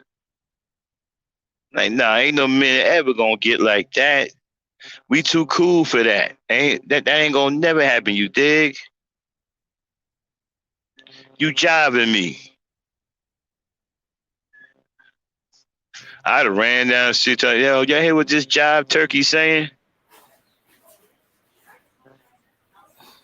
You'd have never got me to believe no crap like that. That's why I don't believe it now. I can't believe what I'm seeing and hearing. Go ahead, Dane. Well, yeah, pulling the leg. But these group came in and they are. I never thought I'd hear them say I hate my mother. I never hear them say the actually I never heard them say they'd rather see the community burn. Hey, that's just pure, again, that's just pure hatred. I don't even know where that's coming from because men aren't like that. That's coming from somewhere else. I don't know what's up with these guys. I don't know what they're doing. But real men don't have hatred in their heart like that. Not for women and children. I don't know what's wrong with these dudes, man. And then another thing is this, right? You guys should be working on improving your families, improving your relationship with your girl or your wife and your children. That should be your priority. Everything you do should be for your women and children. Everything. People say, well, do I have time for myself? Absolutely. If you're a family man, your duty is to your family. And if you're single, you should be looking to start a family. Mm-hmm. A single life for a man is no kind of real life because a man has to feel useful. We have to feel like we belong somewhere. We have to be doing something. We need that comfort in our life. We need that serenity in our life that women bring. So you can't be a single man and live forever single. That's not going to happen. That's ridiculous. Mm-hmm. So it should be about getting yourself together, getting your grind together so you can bring a woman into your life and possibly have children with. That's what it should be about. It shouldn't be about you running around here wearing perfumes and snakeskin boots with the 6-inch heels on them. I mean, that's crazy. What are you in the? That's that pimp shit. Pretty soon y'all gonna be talking about wearing mink stoles and stockings, girdles. You already got the bra. Pretty soon you're gonna have masculine lingerie. Oh, that's out already. There actually is some masculine lingerie. Wait a minute, what? There is masculine lingerie. There is? Yeah. No. Yeah, I stumbled on it one day looking for something else. No, say it ain't so. I wish I could, but I've come across it. There is masculine lingerie? Mm-hmm. You're kidding. Nope. And who was it supposed to be for? Men. Wait a minute. All right, hold on, wait a minute. All right. They have lingerie for men. Uh-huh.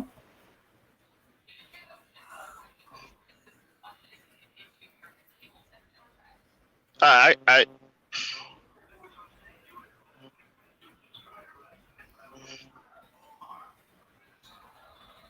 okay.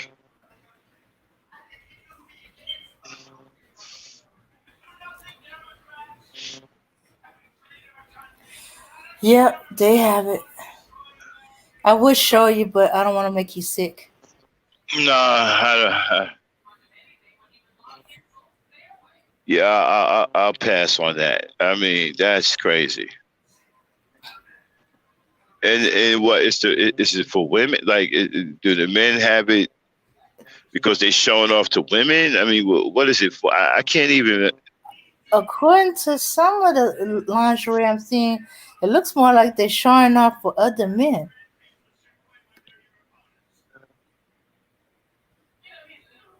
Showing off for other men. Uh-huh. Okay, I'm officially done with okay. Wow, my mind is messed up.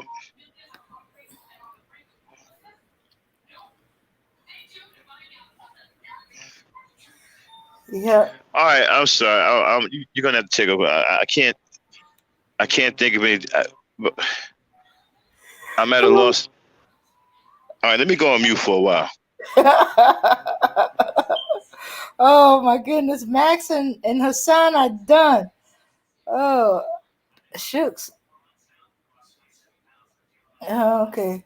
Yes, there is lingerie for men. All right, let's get off the subject. Okay. I'm sorry. I'm sorry. I did not mean to make everybody sick. What? Okay, okay. Oh no, that was something else. Okay. Yeah. Yeah, but from the looks of it, it doesn't or maybe it's just me. It don't appeal to me. It looks like it's for the other side. Okay. Okay. Let's see. Get back to the subject of um the men hating their community, hating the women. Yeah, even men of other community is looking at them like they're Yeah, crazy and yeah, like I was gonna and, say is and that like they're some weak MS. yeah, like I was gonna say is that the proper way a man is supposed to go about things is that you're supposed to secure resources. That's your primary goal, right? Is to secure resources. So you need to have your money right. You need to have transportation, adequate transportation, and you need a homestead. Okay, so you can go out and court a woman and bring her back to your homestead and sell yourself to her. Take her on a trip around your house, let her know where this is could be her potential home. You got your nice ride. You can ride around town. Y'all can ride around town, and you have a good source of income. You got money coming in, and so when you show her that you have these things, then you can be serious about courting her. Problem with a lot of you guys is that you have nothing, but then you go out and try to get the woman anyway, and then you expect it to work. You expect her to come out of her pocket, or you want to live with her parents. How you going to marry a woman and then you're going to be okay with telling somebody, yeah, well, we're going to live with my wife's parents for a while, and then maybe I'll get an apartment. What the hell are you talking about? That's it. That's not what you're supposed to be doing. You don't get a woman, you don't marry a woman and then go live with her parents talking about you're going to get an apartment. That's a weak mentality. That's not even a mentality that a grown man should have. It's not even a grown man's mentality. That's some old child. Like, well, we're gonna live with my wife's parents. We're gonna live in the basement, and until I get on my feet, and then get a job, and then maybe we can move out and get an apartment. I mean, come on, bro.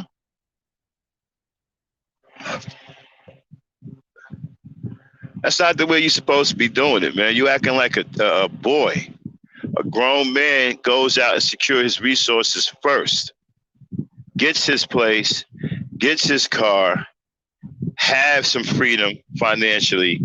Then you go and get the woman, because now when you go and get the woman, you approach her and you're a king. You're on top of the world. You got it going on. You got something. And then when you're courting her, she gets used to coming to the house that potentially will be her house. If you guys decide to get married, okay, and if she's taking you seriously and y'all courting, she'll start moving stuff into the house. She'll start decorating. When a woman starts decorating your house, that's a good sign that she wants to marry you, because she's getting used to the house. She's already got ideas going on what she gonna do when she comes in as the wife of the house, the woman of the house. She already got a plan in her mind what she gonna do with this, that, this room, that room, whatever. Okay, you need a house. An apartment is in the house. You don't own an apartment. That's what's wrong with a lot of you brothers. You don't strive for anything. You settle for less. You settle for renting. You settle for having a room. You settle for living off your girl's parents. You settle for all of that. And you're not pushing. You're not ambitious. You're not a go-getter. Man is an ambitious man. You gotta be a go-getter. You gotta go out here and take it and set it up. Get it. Then you go and get the woman. Secure your end first. And then you go and get the woman. The woman should be coming back, and you should be pitching a sales pitch to her. So this is the home. This is my home. This is what I do for a living. I like to do this. Here's my fish tanks. Taking her on a tour to the house, showing her, well, I'm doing this with the backyard and stuff like that. Okay. She should be on a house tour with you somewhere on your second or third date. You should be, when she's comfortable, you should be giving her a tour of the house. And let her know that this could potentially be her house once you're married. You're supposed to be selling yourself. But you have to have something to sell.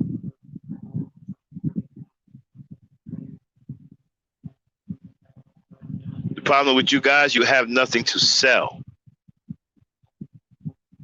You're trying to con her and to get her to believe that something that belongs to someone else is under your control, and it isn't. An apartment isn't under your control.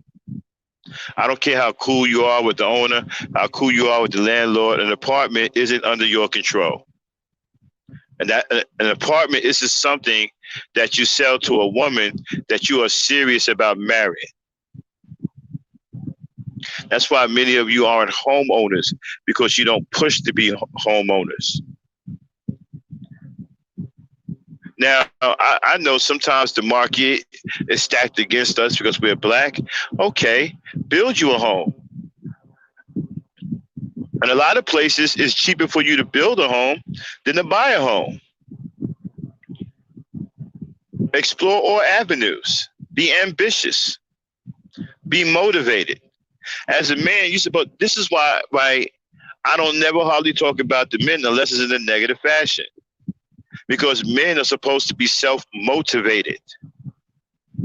The fact that you coming up here, some of you come up here and say, I hate men, is pathetic.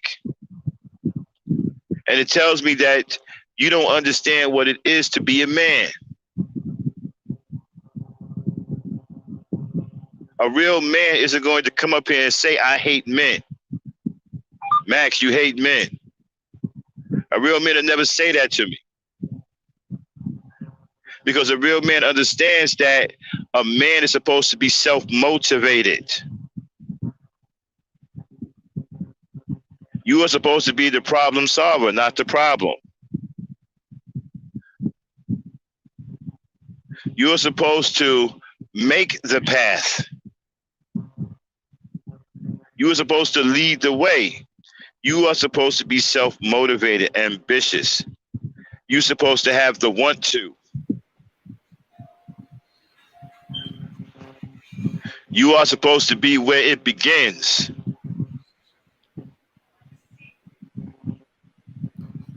Like I said, many of you don't strive to be homeowners. You don't strive to own anything. Some of you have been paying on cars for 10, 20 years and still ain't paid the car off. You guys aren't ambitious enough. You're not go-getters. This is why our home ownership is down.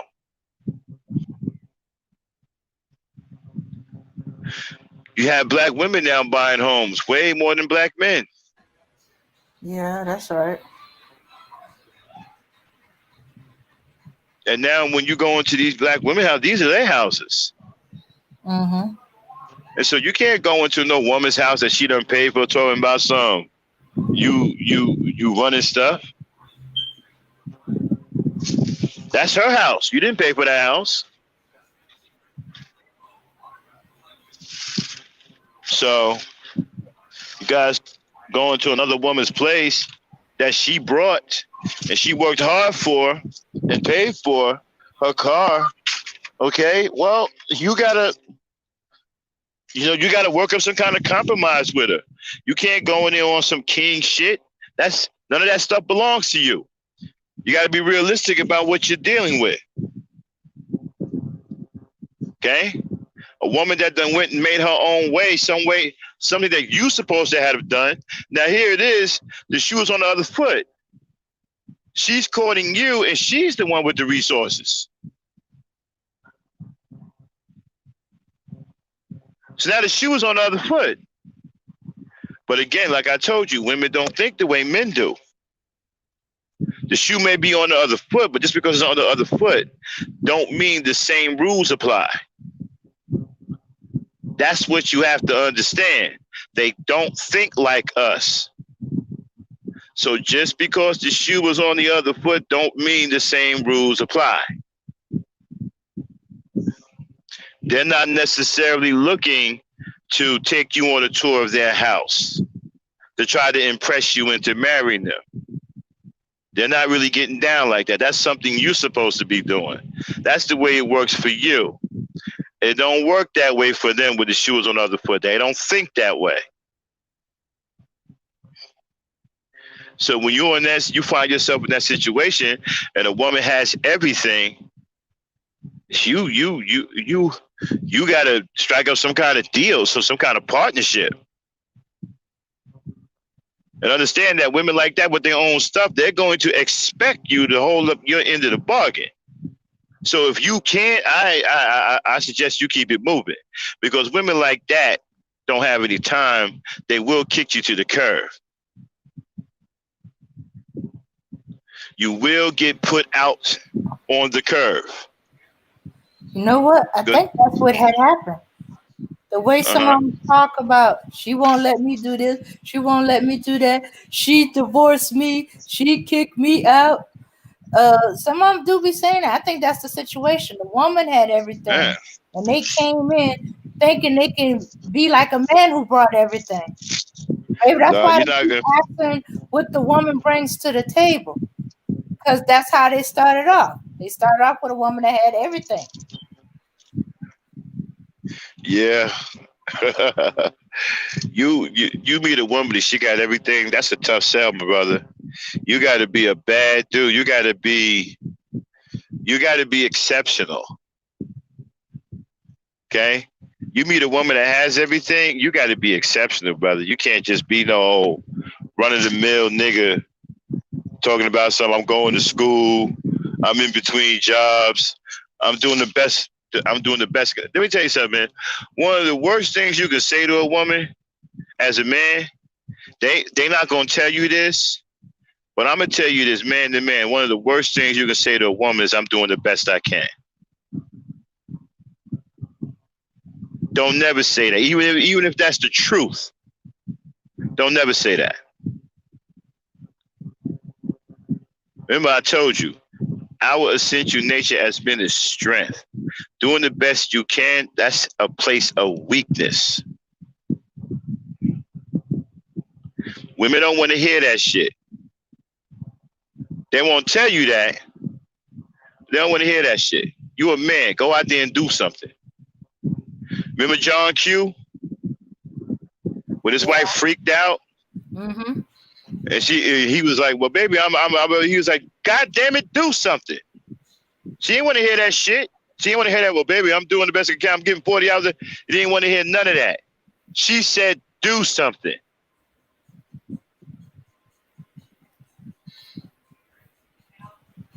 And that's what you need to be. You need to be out there doing something. All that, I'm doing the best I can. That's for boys. Men go and get it done. Men find a way to do something. That's what you're supposed to be. You're supposed to be a do something kind of guy. Not a I'm doing the best I can kind of guy. That's weak.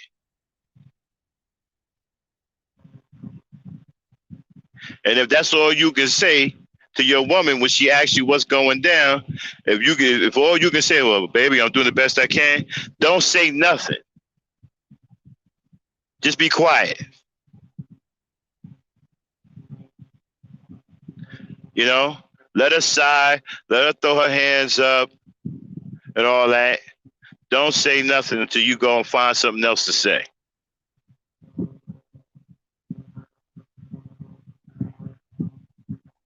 And always work on a plan. Women love it when you have a plan. Okay? A plan gives them hope. They see you planning something out, and you got one step you taking, 2 steps you taking, 3 steps you taking, and they can see that this plan is going to work. They'll go with that.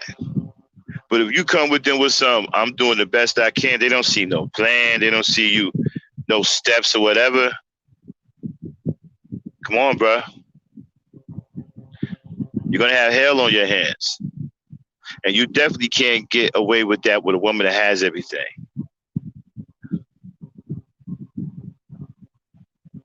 You meet a woman, she got it all. You got to be exceptional. You got to be a cut above the rest. Those women have high standards. They have a certain mentality, a certain work ethic. They live by a certain code. If you can't come in and do at least what they did, or at least be on the same level with them mentally, you ain't got a shot in hell.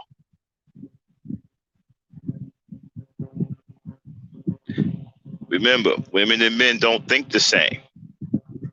So just because the shoe is on the other foot doesn't mean that the rules are the same.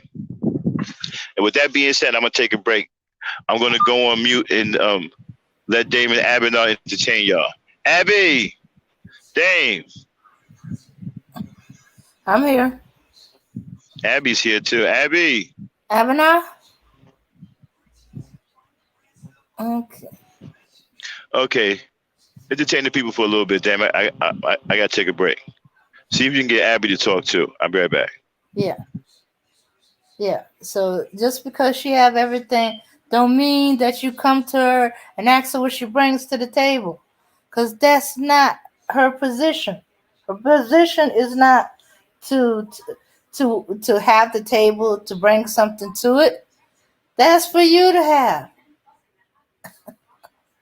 You're the one, yeah. So while you showing off your place, you should be showing off your table, presenting what you have.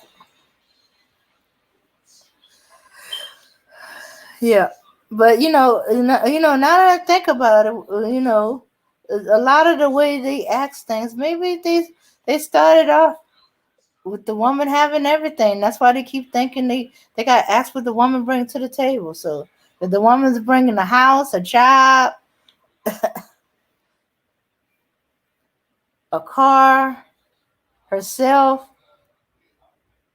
and probably in the future some kids. But that's not what she brings to the table. That's not what she's supposed to bring to the table. That's not what she traditionally brings to the table. Yeah. That's why traditional women be like, "Oh, I'm bringing some food. I'm bringing food to the table. Mine's are yours." Oh, traditional men. Because I asked that, would you ever ask someone what she bring to the table? Only if she's bringing some food. I said, no. They mean whatever she, to have to bring to the relationship. And they said he don't know what a woman brings to the table.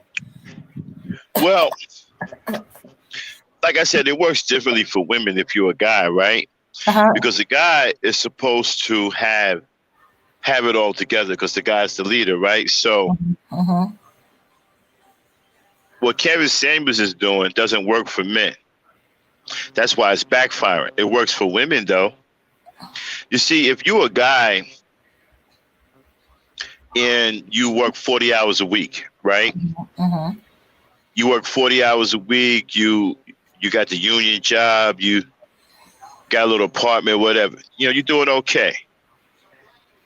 Going after a high-powered woman might be a bit ambitious. I'm not saying you can't, but she has to like you because they think differently when they're like that. Okay? Like a high-powered woman who has it all, got money, whatever, doesn't think the same way an everyday around the way girl thinks. She didn't get that way by thinking that way. So if you're going after a high-powered woman, you have to have something to offer her most of the time. Now, there could be a situation where she can like you, okay, and she can fall in love with you, and that could, cause a situation. But even then, if she loves you, then you better love her back, because if you don't, the fact that she has that status is going to come into play. It's going to come back to haunt you. It's going to come back to bite you. Okay? Now, there's some women out there that don't mind keeping some dudes. There's some women out there with money who feel that, they need to keep a dude. And they'll pretend to be your second mother or whatever. Sugar mamas.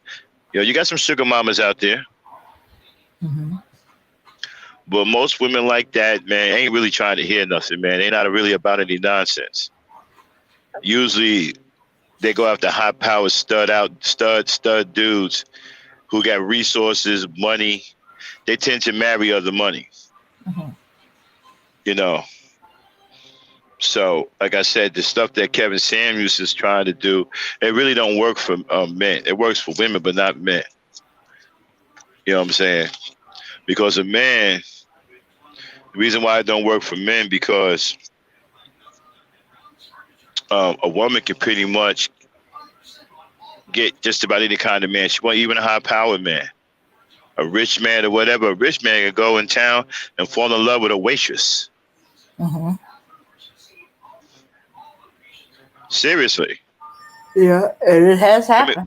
Women got too many things working in their favor. Just way too many things working in their favor.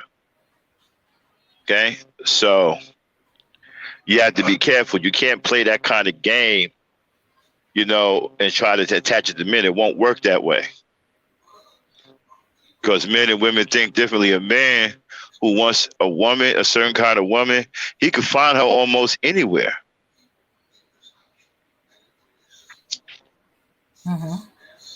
Yeah, find her almost anywhere. He can go and have a conversation with a store clerk, right?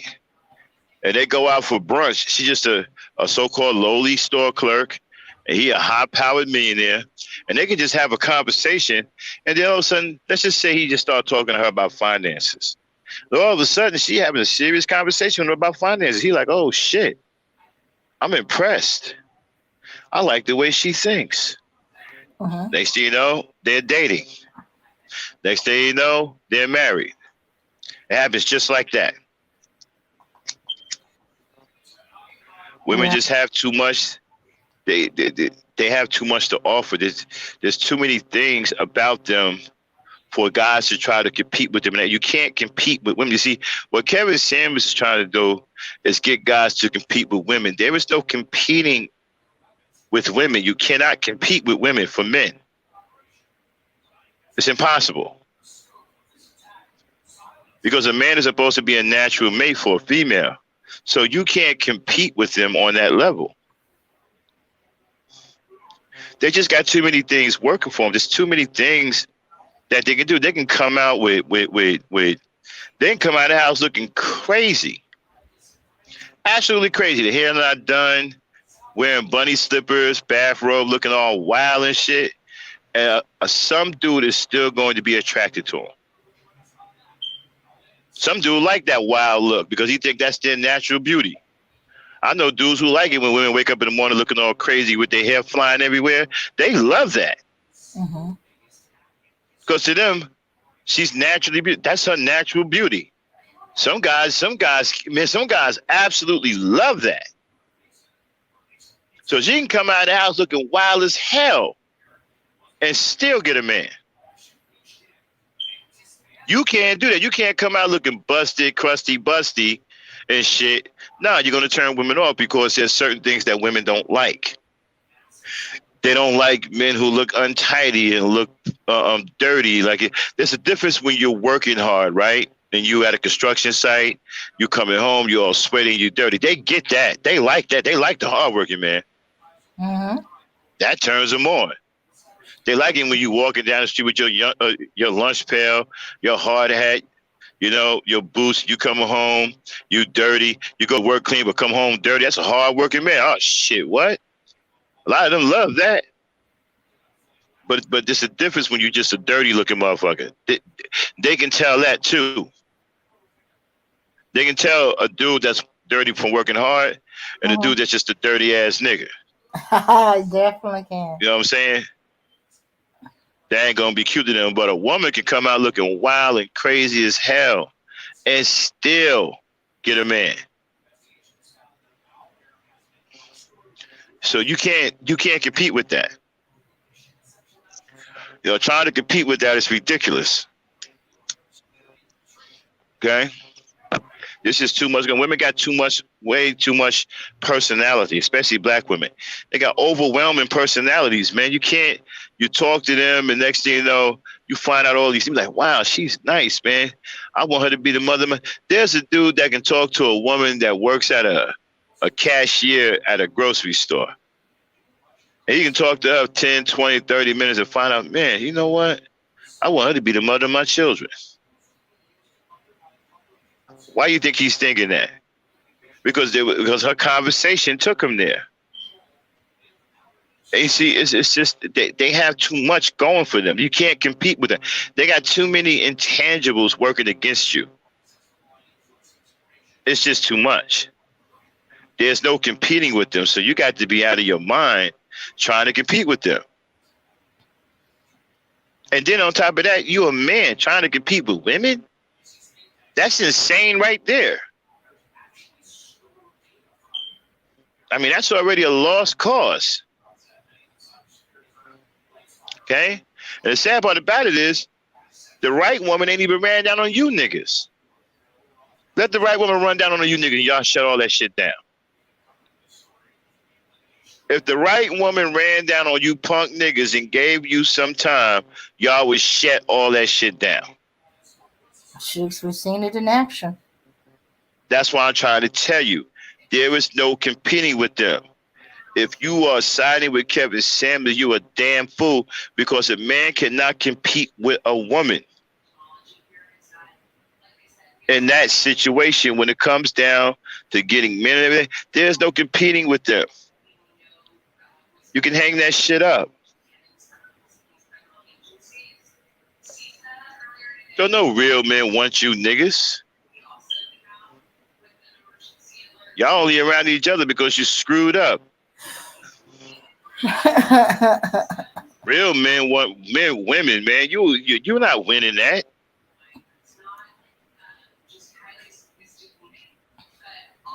Like I said, a woman can work at a IHOP.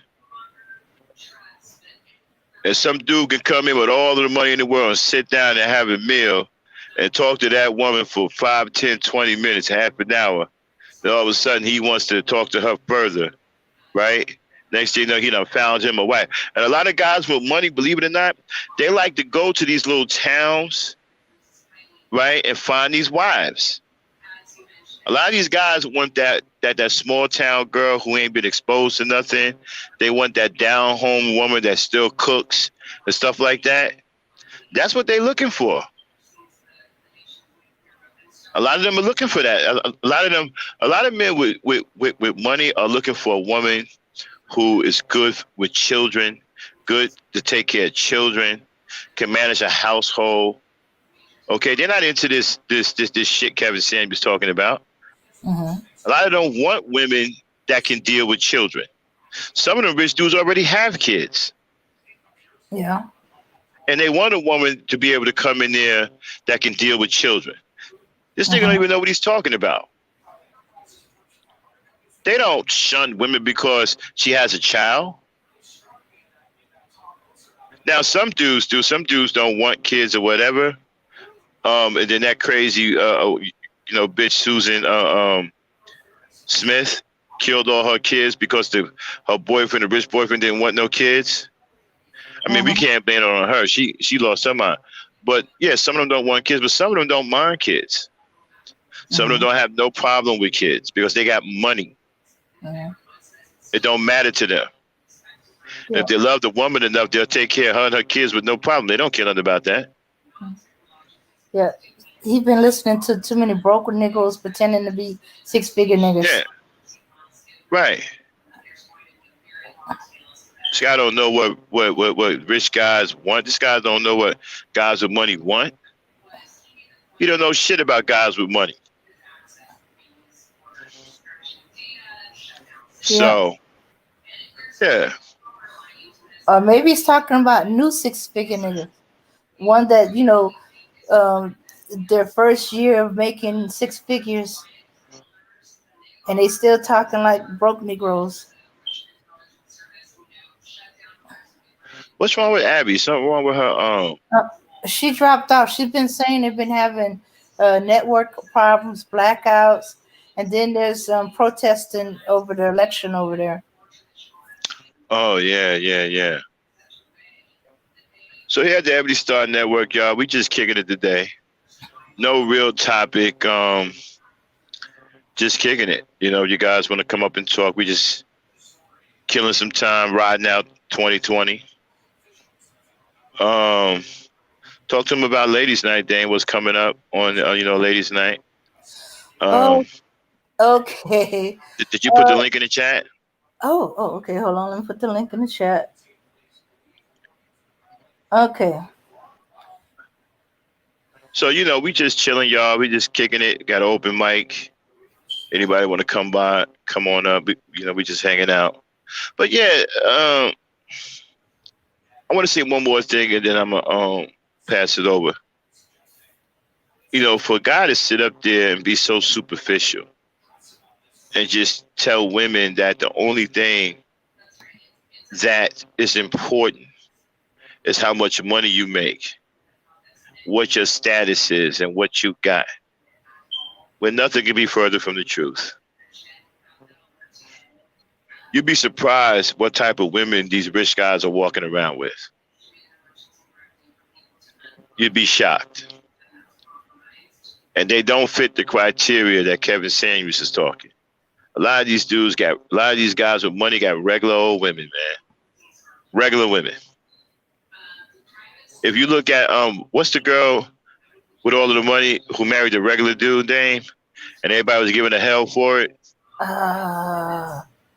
Shucks, I can't remember.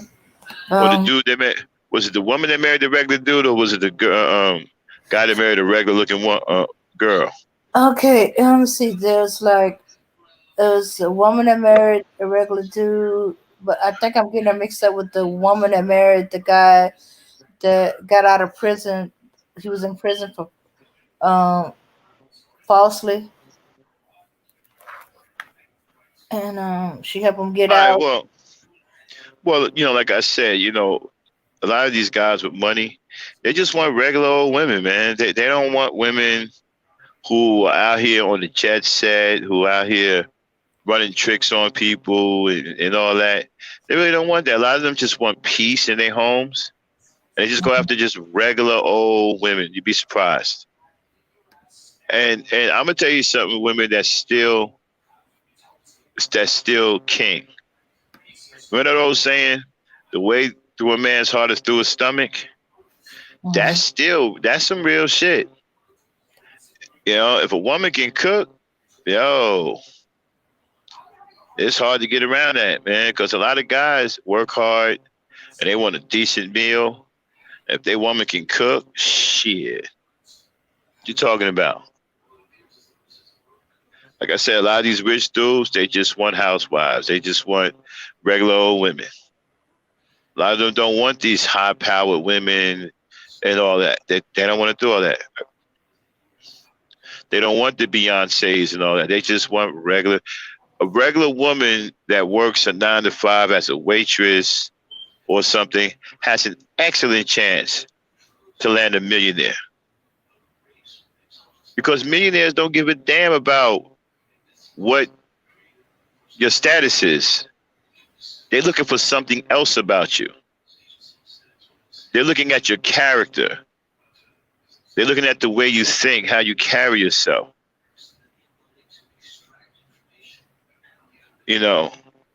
How well you hold a conversation. Can you handle yourself in certain areas? They're looking for something completely different. They're not just looking for you to be working a corporate job or whatever. They don't want you stressed out. They're looking for that natural, old-fashioned woman.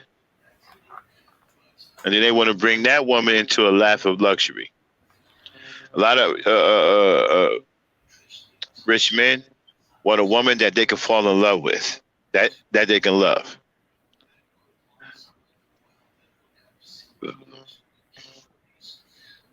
Yep, Briggs. Exactly. Okay, Dane, take over for me for a minute. I got to go on break. Yeah, there's nothing like a good meal made a loving hands for me, man. I kind of knew that. In fact, there was guys I knew who were looking for women that cook. That's why I used to store, especially when I was, not looking. But somehow, when you're not looking, the men pop up. I tell them I do not know how to cook, and they say I lie. And I was like, I said, you don't look like you don't know how to cook. I said, no, I look like I eat. Yeah, but yeah. So yeah, men are still that way. You know how to cook? Shooks. I seen men fall in love with the woman's cooking. Yeah. And the main thing they complain about, like um if the woman does not know how to cook. Can y'all believe she don't know how to cook? Well, you married her. What you married her for if you didn't know she didn't know how to cook? Then you know she didn't know how to cook? In fact, one of my cousins who I don't know if she can't cook or she just doesn't really cook or she's lazy with it so it doesn't come out as well. She paid her mom to cook her meal for the date that she was on, that she was gonna. I said, wait a minute. If he's eating my cooking, he's not marrying you for your cook. He's marrying you for my cooking. What's gonna happen when he finally eats one of your meals? She said, well, I learned it by then. Yeah, so she had a refresher lesson, but it's just that she's too impatient. She's not one to stand by the stove. Okay, Hmm. so what's the latest going on? What's the latest drama out there? Since people want to hear drama, we're not really a drama channel. We promote black love and positive relations. We're Well, not really a black drama channel. okay, well, Ti and Tiny are grandparents now. Their oldest daughter had a baby girl. Okay, that's Um, nice. Hold on 1 second. I think I just seen something here. Hold on. Entertain the people. I'll be right back. okay, yeah. Too bad we're not gonna see any pictures of the baby until she's at least a year. Okay, I don't know what's going on with Lizzo, but if that picture I saw of her, wait a minute, is it me or she's getting bigger? Okay, there's something about haters coming for Lizzo. Okay, oh, and let's see what else. Um, oh, y'all heard about that guy who lied to his boss and came to work with COVID? Oh, and an update on the you won't believe this. I gotta read it. I gotta find it again and read it. But now there's a bunch of women getting butt injection, but they getting chicken stock injected into their butt to get the bigger butt. I was like, whoa, chicken stock? Yeah, they hate a confident big girl. I know, you know, yeah, because they expect the big girl to have low self esteem and get a man where she can get one. Like, dude, I don't know where you got this idea to have low self esteem. I always been a big girl. I wouldn't know how to be a skinny girl. I don't think I can be a skinny girl. There's some women, they are not meant to be skinny. They look unhealthy. They look sick. They look skeletal. I see my mom at 120 pounds. She didn't look right. Uh-uh. She looked at better at 150, 120. Oh my goodness. It's like, yeah. And I know of a larger frame than her. So I know I'm of a larger frame than her. So I know there's no way I'm gonna look right skinny. I don't think I'm. It's a possibility. I'll get into a healthier shape. I'll be a little tighter. But these unusual expectations they have of skinny women. No, no, that's not gonna be me. What they were hating on her for losing weight? No, no. I think she's still showing her body. She's either nude or half nude, or she's showing her rolls. So we just had a young man at the age of 28 who was a super athlete, played for the Baltimore Ravens. I know him very well.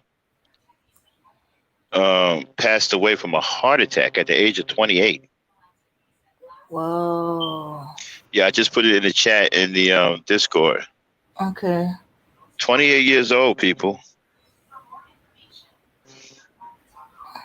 Lorenzo Telefero used to play running back for the Baltimore Ravens. Just passed away on Wednesday from a heart attack. 28 years old. What's he doing having a heart attack at the age of 28? And we're talking about an athlete, a professional athlete. Might have had some underlying condition that they missed. Man, all this stuff is scary, man. It's the most scary stuff, man, that's going on.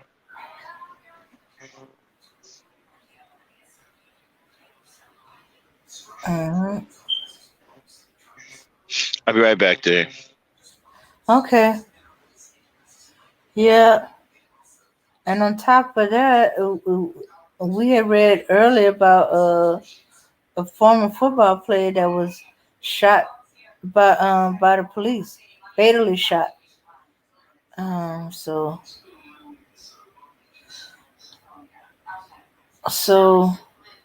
your fame ain't gonna stop it.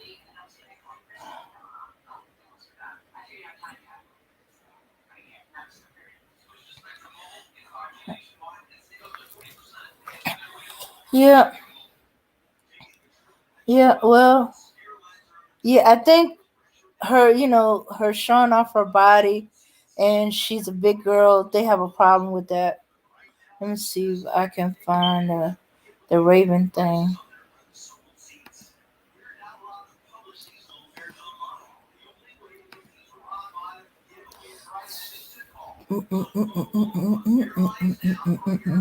Yeah. So with the Lizzo thing, I think they have a problem with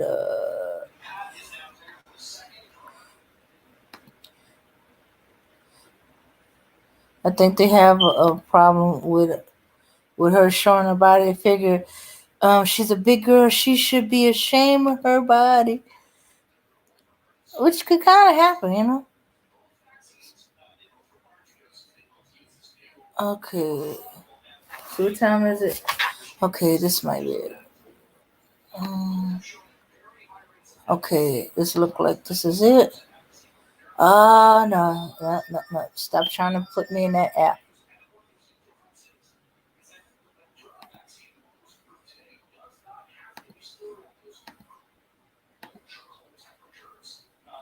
Wait a minute, you said he fainted right there on the field?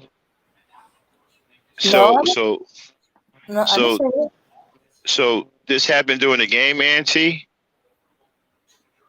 Oh, I'm sorry. I wasn't.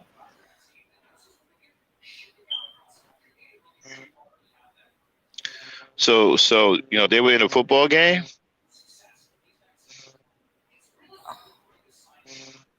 Okay, didn't Trey Smith have an athlete friend that died at 22? Yeah, he fainted right there on the field.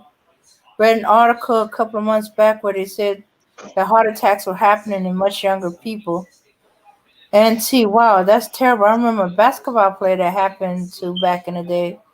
Yes. Yeah. That basketball player, his name was Hank Gathers. Played for Loyola Marymount. Yeah, he died right there on the court after he made a breakaway slam dunk. That was his best friend was Bo Kimball. I remember that Hank Gathers. It was Loyola Marymount. He played for Loyola Marymount.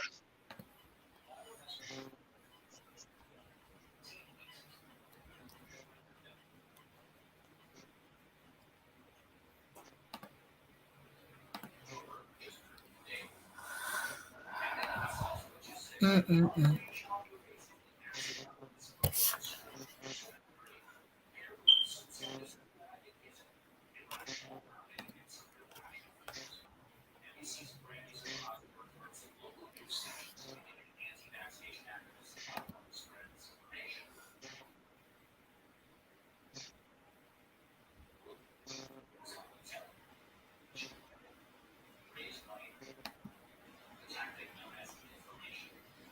Yeah, let's see.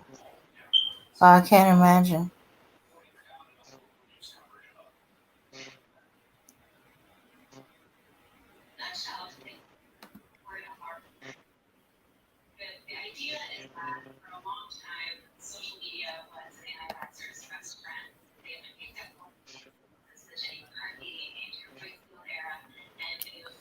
Okay.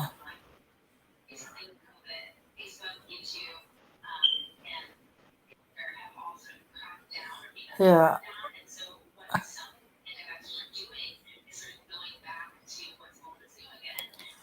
Whew.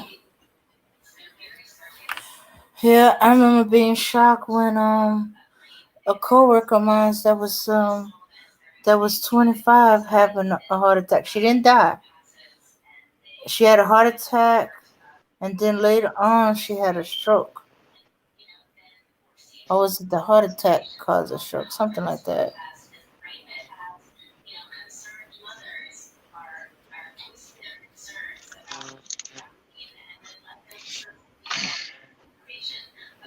All right, y'all. We're gonna be on for a little bit longer, maybe half an hour more. Then we're gonna shut it down. Looks like it's a slow night. Mm-hmm. We didn't really have any topic. We just came on just to hang out and just kick it anyway. Talk about whatever. Yeah. Uh,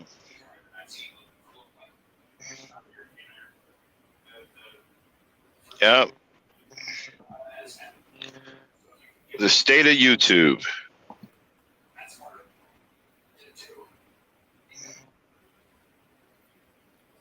Yeah. YouTube. Well, um, there's still some stuff dealing with Kevin Samuels. It seemed like either some are supporting him, some are going at him. Okay, what is this about a naked woman handcuffed in a botched raid? Okay, so they raided a place and the woman is naked.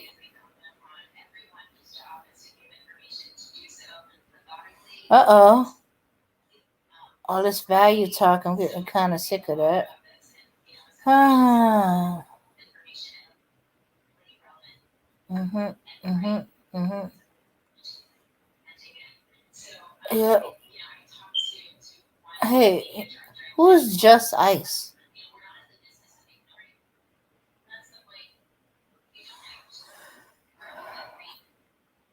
Yeah, I'm almost can't wait for the 20th of January Because I'm having a feeling that they're going to have to drag out Trump kicking and screaming.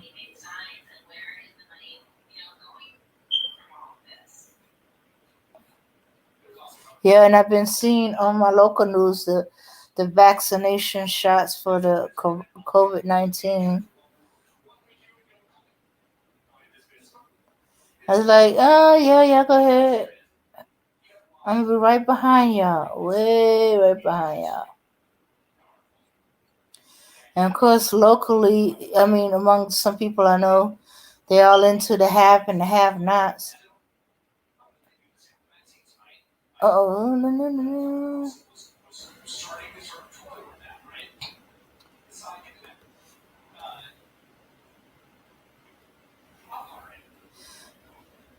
Oh, okay. I thought Max was still with me. Too busy looking at my phone. Okay. So, what? I wonder where this is at. I'm going to have to read. Oh, that was 3 years ago. Okay, so.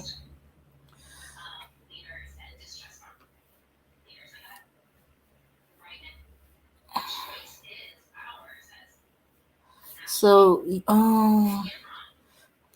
can't find a link to share it with y'all. But the least I could do is go ahead and read it. It's just that. What's that? Oh, I was gonna try to find a link for the football player in my Yeah, I history. put it. Yeah, I put it in the chat.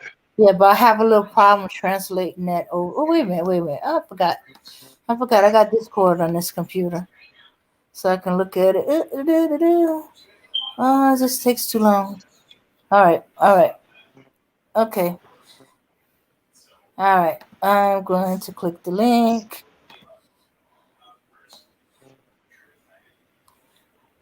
I don't know why I wasn't thinking about that. Send myself through all that torture. Okay. All right. Former Raven R.B. Lorenzo. I'm not going to try to pronounce his last name. Died at 28.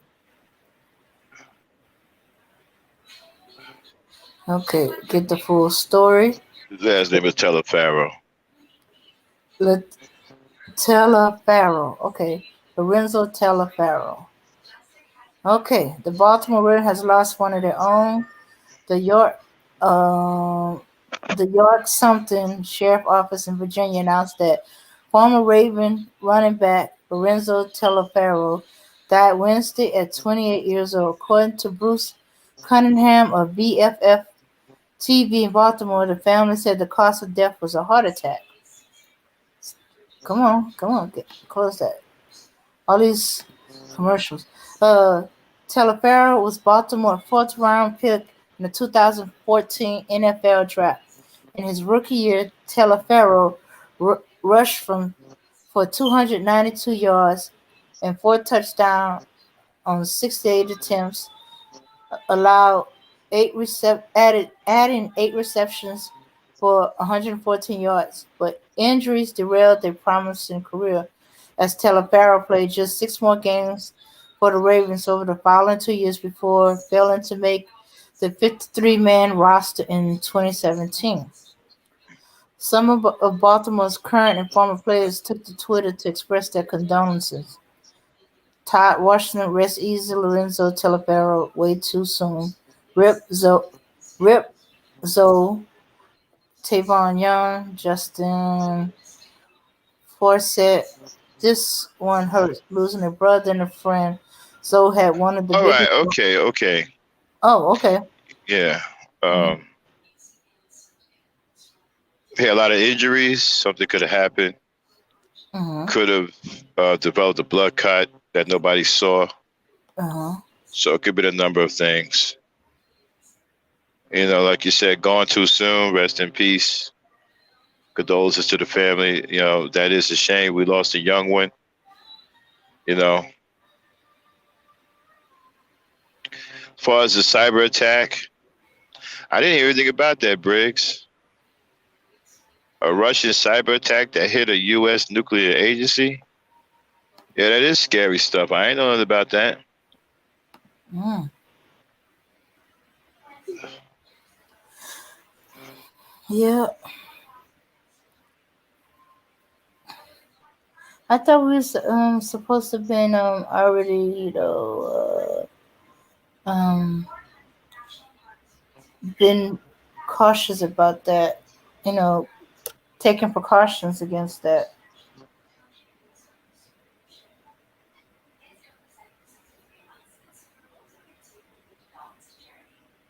Okay, okay, so they're gonna be sending the text in to see how they got in, see what it can do to um for that one and all other sites to be protected against that.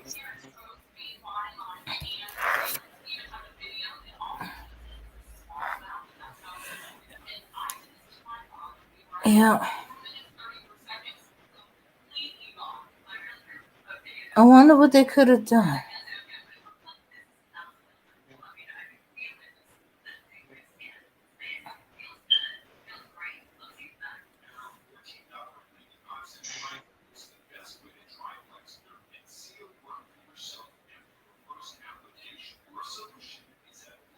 Yeah,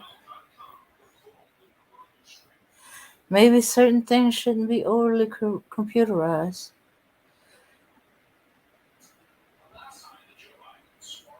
Mm-mm-mm-mm.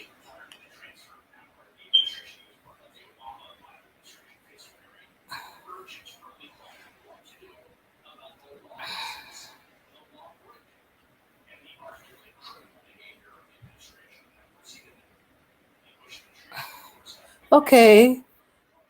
Oh, okay. That's why Max was so quiet. Okay. So, yeah. Okay. Football players, are, and they usually have.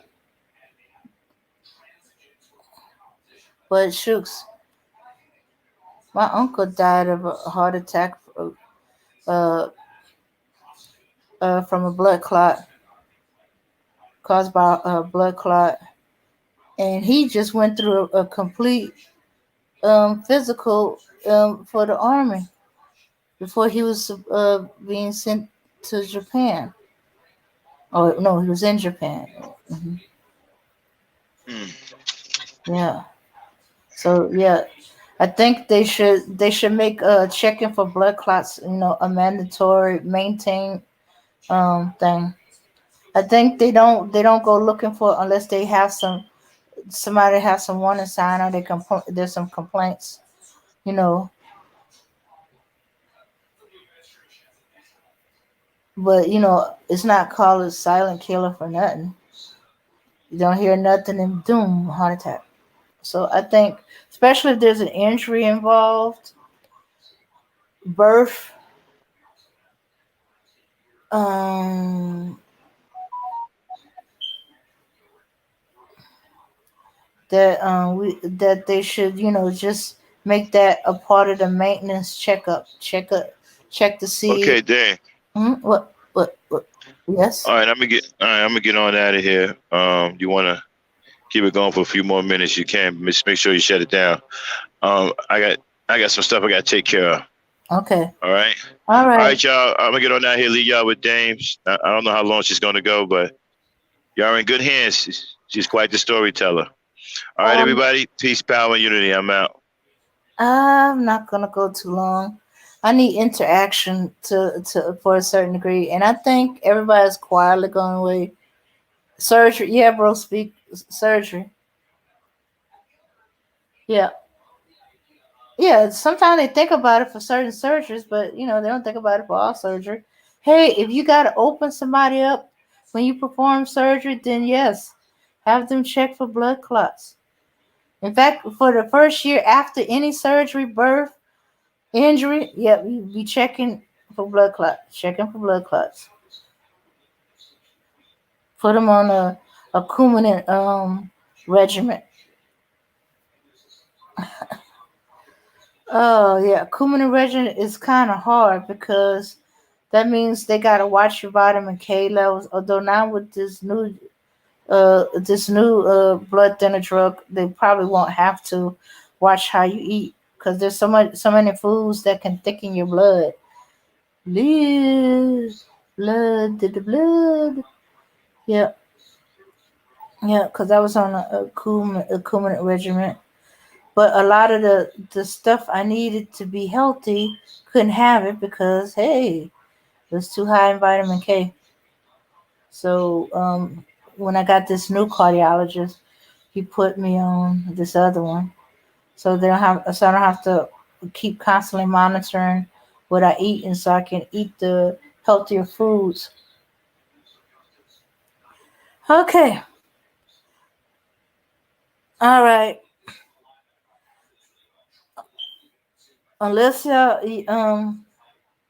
unless there's something y'all wanted to talk about, we might just close it out. I have no bedtime story in mind, and nothing we said is triggering off a story except for about help. Oh, now I remember what I was supposed to be doing. Okay, okay, drop the link. Oh shucks, oh dang, I forgot I deleted the link. Okay, I gotta go back in there and okay, okay, I gotta do this. I gotta go this, and I gotta go in the clipboard. Clipboard. Okay, there you go. Okay, there you go. Okay. All right. There's the link to the panel. Scary thing. They were probing a new. They were probing a nuclear agency. Makes you wonder what they're trying to do with that information. Well, sabotage. To say that they can depends on what the motivation for the hacker. Money or bragging rights. Because you would think that a nuclear agency would be the most secure thing, computer site, and the challenge of hacking into supposedly career. I don't know. I don't know what would make a person go to money. My government is paying me to go into your agency, your nuclear agency, and get as much information. So if you go to the water, we would have control of your nuclear power plants, and we would cross, uh, uh, uh, we'd create the Chernobyl in your country. Okay, bad accent. I can't even do it right. I'm just making noise. Hey, Auntie, back. I'm thinking about wrapping it up. I don't have no bedtime stories. I'm just having fun. I'm taking whatever topic somebody throws up there or says, and um, I'm sorry, Manu Briggs, if you was trying to be serious, and here I am, being goofy.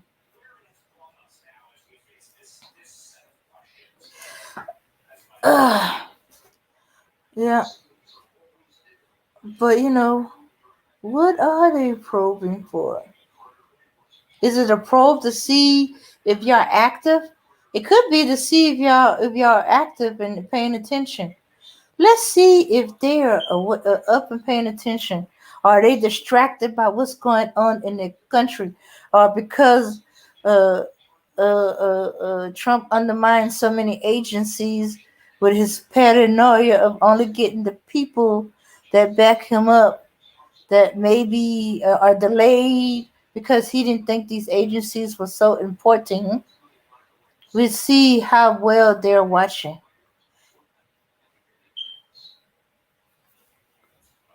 Okay. All right. Okay, I don't know why the link didn't go in. Oh, the link did go in. Okay. Okay, let's see. Oh, okay, I'm gonna have to look at my computer. Maybe make it self destruct. Okay, wait a minute. Why would we put a self destruct button on a nuclear agency? Mm-mm. No, no, no, because that could backfire, and we just might as well just be bombing ourselves. Yeah, Professional football players put themselves through a lot of physical trauma and injury. Yep. So they should. Okay. Peace, Max. Oh, y'all behind a little bit. Okay. Yeah, they do put themselves through a lot of physical trauma and injury, job injury. They should have insurance for life. But, once you're not working for us, we don't care what happened to you. Although in this case, he was working for them. Y'all better start paying attention to y'all players. Stop, having them play injured. Well, I'm just assuming that. But, you need to get a outside doctor, not just a doctor in the sports, just to have a second opinion. Okay, look, he's been going through these traumas and stuff like that. We should be worried about concern. Because no, everybody worries about the uh the the bone healing properly, the nerves, and stuff like that. Nobody thinks about the clot, or there's a possibility of a clot from the injury. hmm And when you think of blood clots, you don't be thinking heart attack. If you think of deep vein thrombosis, I don't think they think about that. Associated with older people being older. But hey, he's 20. Well, how old was he again? 20, 25, 26, something like that. 28. Okay, let me reopen that. Oh, I was looking in the wrong area. I forgot it's not on this one. Uh,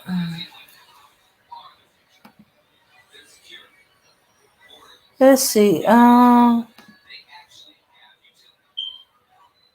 Okay, he is 28. Yeah, they don't. They're thinking, oh, he's young. He'll, you know, they're thinking he'll be able to bounce back. We don't have to worry about that stuff. He's not that old. I think that's why part of the reason why they retire so young. Their bodies start slowing down. They can't recover from injuries like when they were younger. But they're thinking can't of the silent killers. They don't take into account of brain trauma until later after they retire. Although they are putting a lot of more protective gear. Although is it me or some of the? Although one time I could have sworn the football players were wearing tights. I said, wait a minute, why does it look like these football players are wearing tights? I mean tights like stockings, tights, not like uh. mhm. So I was watching it. I didn't intend to because it wasn't my team. Watch this game. I was trying to figure out: are these guys really wearing tights, or are they not wearing their protective equipment for their legs, their football pads for the leg? I think that's. I kind of remember there being football padding for the legs. I'm trying to remember.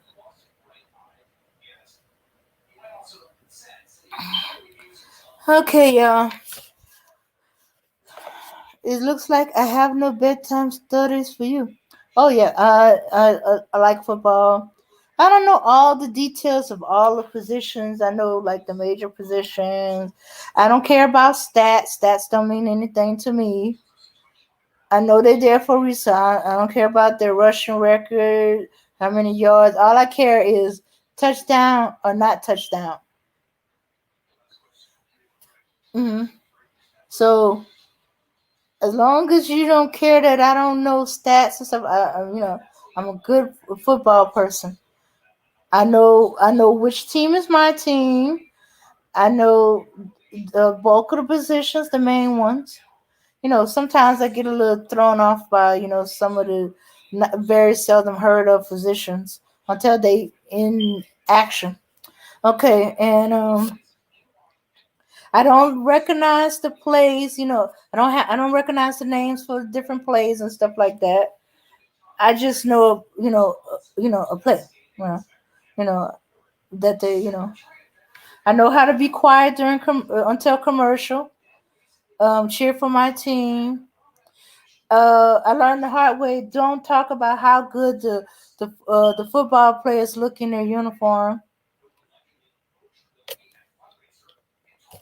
when you in mixed company. Any questions you have about the football game, team, player, coach, save it for the commercial after the bathroom break.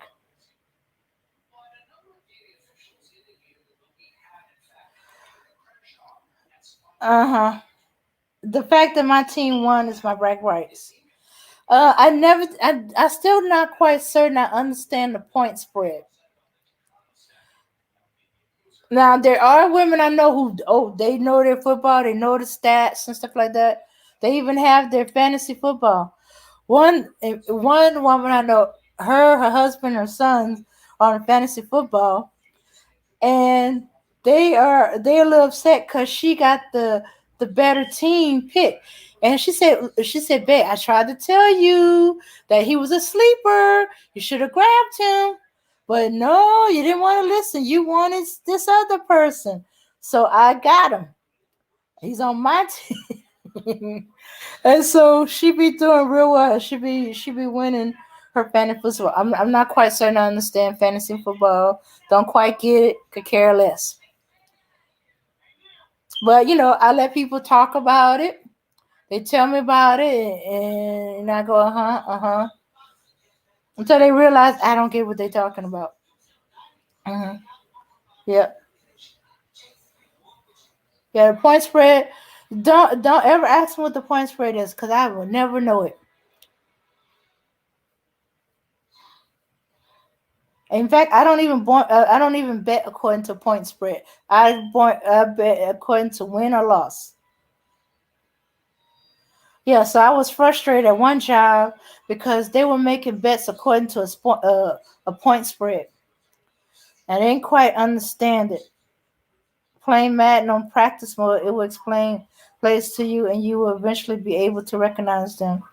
Now, I recognize plays. I just don't remember the names that goes to the plays.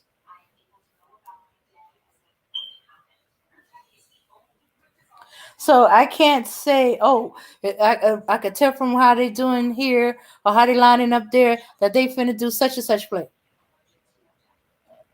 Cause I don't remember the names of the play. But okay. As soon as I get a PlayStation and play Madden on practice mode, I'll get back to you. But considering that I am a Nintendo person, and the only thing I'm thinking about getting is maybe a Nintendo Switch in the future, it might be a long while before I get around to a PlayStation or Xbox. Which is weird because I do have an Xbox profile.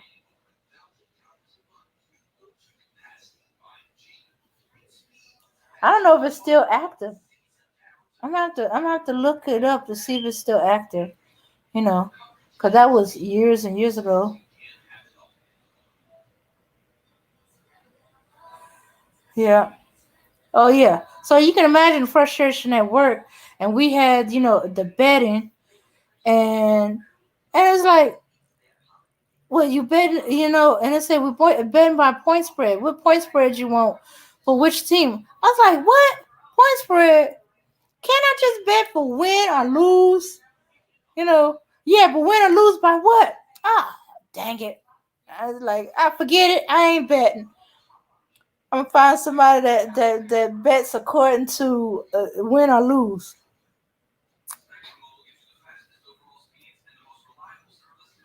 Yeah, the one time I actually did something like a point spread a prediction. Closest thing I came to is let's see, who was it? It was a long time ago. I bet that the game was gonna be tight, and that such and such team was gonna win by 1 point. Yeah, I'm a Saints fan, but I had other teams over the years. I was usually I'm what my uncle called animal team picker, because I was a Chicago's Bear fan for a while. I was a Miami Dolphin fans for a while. About the only team that wasn't a animal team that I ever picked was the I know they're not that now, but at the time they were the Houston Oilers. Yeah, yeah, yada, yada, yada. I couldn't stand Dallas. Dallas got on Yeah, my yada, freaking nerve. yada, yada. I still don't like Dallas. I be Yeah, laughing yada. because I got a cousin who lives in Dallas who's a Saint fan, and Yeah, they be yada. they be the only Saints fan in the Cowboys stadium. Hello, Dane. Yeah, yeah. Yeah, yada, yada. What? It's time to go. No, Okay. I just came up here a glutton for punishment. Well, we talking about football, Saints fans, point spread. We don't understand uh the plays, how to do name of the plays. We wandered into Madden and Xbox and PlayStation. You I do? figured, we Oh, talk about, you know, oh. the thing about it is, it's kind of fun, but it's also sad too, right? It seems like the only thing black people want to talk about nowadays is relationships, which that shouldn't be on our minds right now. But I do understand people's need to be with someone. Mhm. You want to be with someone, but we're faced with a very negative situation. Okay, and Well, it's you know, wintertime. yeah, it's pretty dire out there with us as black people and how we're being treated. Um, to have people just focus on relationships alone. Like I said, you got these cackling hen houses, male hen houses. When you see 8, 9, 10 of them together, they're not really talking about anything that's going to help black people. Uh, It's just about this girl and what black women are dating. Why do you? I don't understand. If you don't like black women and you say that other races of women are better than black women, then why do you care who black women is dating?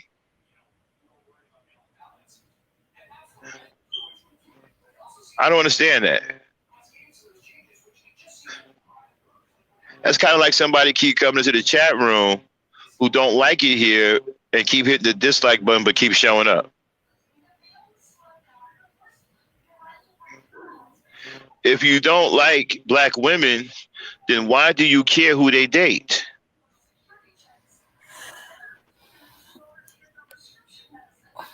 Does that make any sense to you?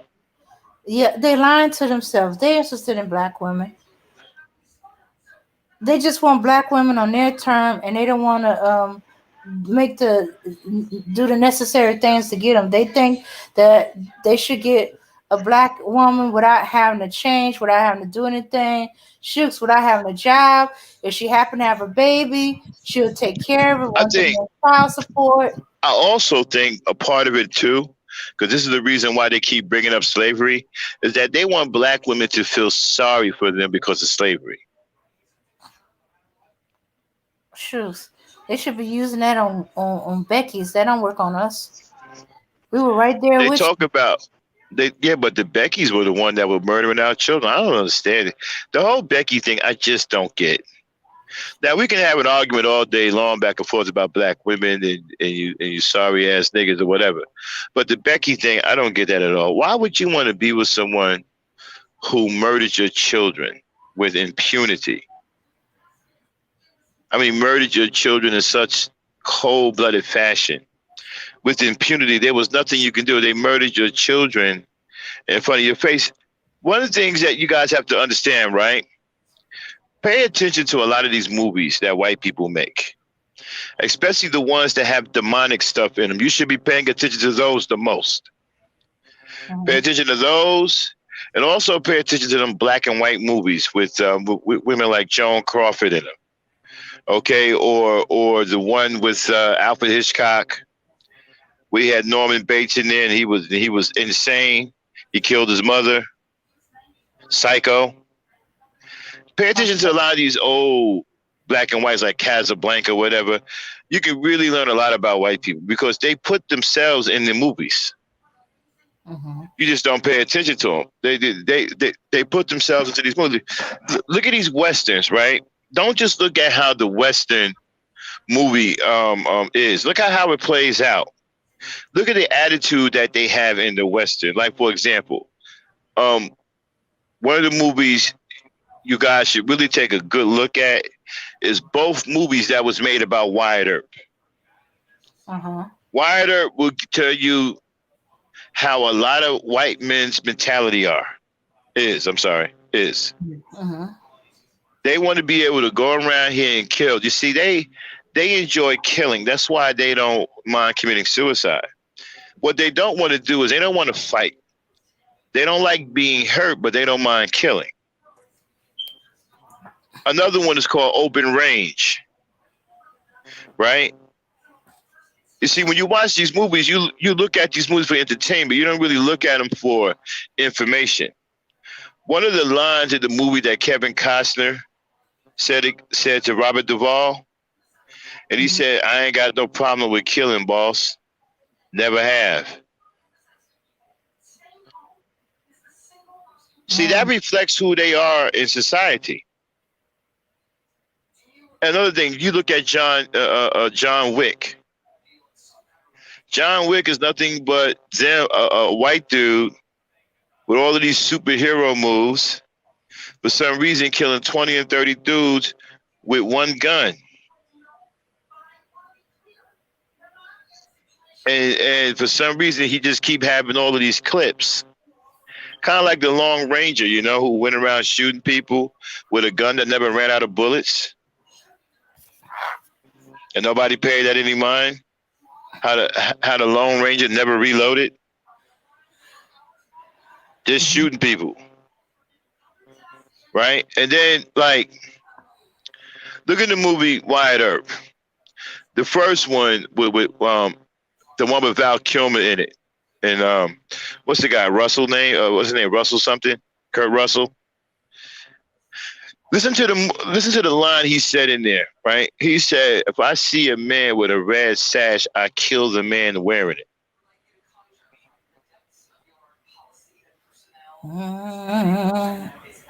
See, I want you to pay attention to the things they say in these movies because it will give you insight on who you're really dealing with. These people put themselves in the movie. They use movies to communicate with each other. Why do you think they like slave movies so much? Why do you think they praise black people for playing slave roles? Because that's the When way they want us to be. They want yeah, to be yeah, when like yeah, most of when those. Lupita Lupita Nyong'o played a slave in a movie. I mean, she was praised by white people. Kerry Washington was praised by white people. Understand their reaction to slave movies. They smile. They congratulate you. They're willing to give you an Oscar, a Grammy. Oh, they give you anything you want. They want to be able to enslave people. They want to be able to kill people with impunity. And we don't pay attention to these movies. Another thing is, if you look at Wyatt Earp, the one with Kevin Costner in it, right? He was supposed to be a lawman, but he did whatever he wanted to with the law. He never followed the law. He only followed the law when it was in his best interest. Yes, he took down bad guys. You see, let me tell you something. They're very good, right, at masking a bad good guy. He's really a bad guy, Mm-hmm. but they make you believe he's a good guy.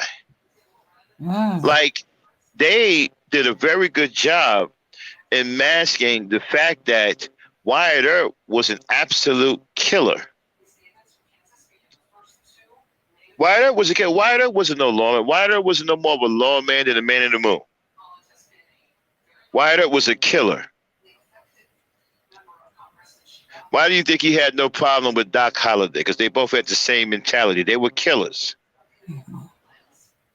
Wyatt Earp was a killer. He wasn't no lawman. He was a killer that was made to look like a lawman. And if you look at the cops today, the cops now have a mentality of Wyatt Earp. They shoot first and ask questions later. And even when you look at go back to those Westerns, right? And you look at the way the law was set up. A gunfight was an actual fight. If someone says something about you that was unfavorable to the town, your reputation, you had a right to draw your gun on this and confront this person and get into a legal gunfight. See, nowadays you got freedom of speech, right? And you can say something about someone. Well, you know, terroristic threats are against the law, right? So if someone throws you a terroristic threat and you go and kill that person, most likely you will go to jail. Well, if you're black, you're going to jail. If you're white, you might be able to beat it or whatever. But if you're black, you're going to jail. Ain't no ifs about it. But back then, a terroristic threat, they had the right to kill you. Case in point, you go and you watch Wyatt Earp with Kevin Costner and Sam Elliott, right? Mm-hmm. They was getting ready to walk down the snow. I'm sorry, not the one with Kevin Costner, the one with Kurt Russell in it, right? They getting ready to do that famous walk down the middle of the street to the OK Corral and have a shootout with Ike Clanton in them, right? Now, Kurt Russell, the Wyatt Earp in that movie, tried to stop it. But Sam Elliott was on some shit. No, they're threatening our lives. So because they were threatening his life, they got together and they did that walk down the street. They went down there and they handled their fucking business. And then what killed me was they were supposed to get arrested for murdering those men. And the marshal tried to arrest them, but what did Wyatt Earp say? I don't think I'll let you arrest me today, Behan. What kind of lawman is that? You just broke the law. You just murdered 5, 6 men. And the acting marshal is trying to do his job and arrest you. And you on some shit, I don't think I'll let you arrest me. What do you mean you don't think you will let him arrest you? You just broke the law. You should get arrested. And you should go to jail. This is what I'm trying to tell you about. Wyatt Earp was really a killer. He wasn't a lawman. And the reason why he was able to say to Behan, I don't think I'll let you arrest me today, is because Behan was afraid of him because he knew he was a killer. Wyatt Earp was a killer. He wasn't any lawman.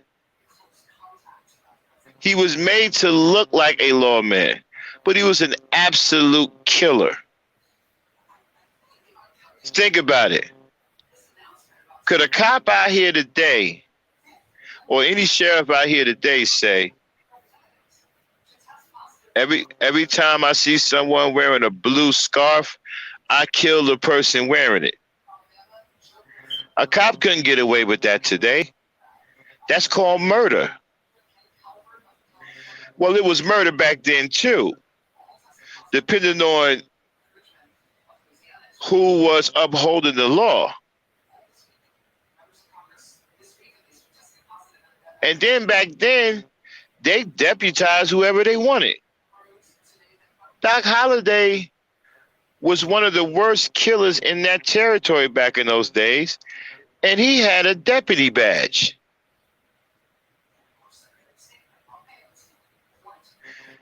This motherfucker going around, him and Big Nose Kate, they robbing people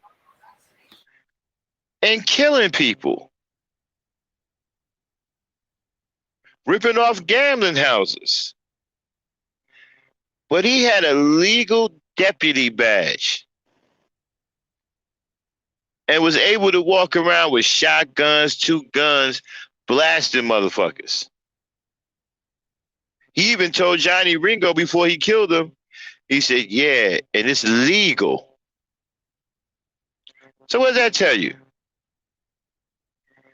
The man is used to being an outlaw. So you got 2 fucking outlaws running around. One is a known outlaw who ain't trying to run away from who he is. And you got one pretending to be a goddamn sheriff. He a fucking outlaw too. I keep trying to tell people, you go back and watch the movie. Wyatt Earp was a killer. Wyatt Earp was no different than Doc Holliday. They both was killers. That's why they got along. Wyatt Earp wasn't no damn lawman. He was a fucking killer. And when you got that kind of clout behind you, when motherfuckers know you gonna smoke somebody, they're gonna handle you with kid gloves.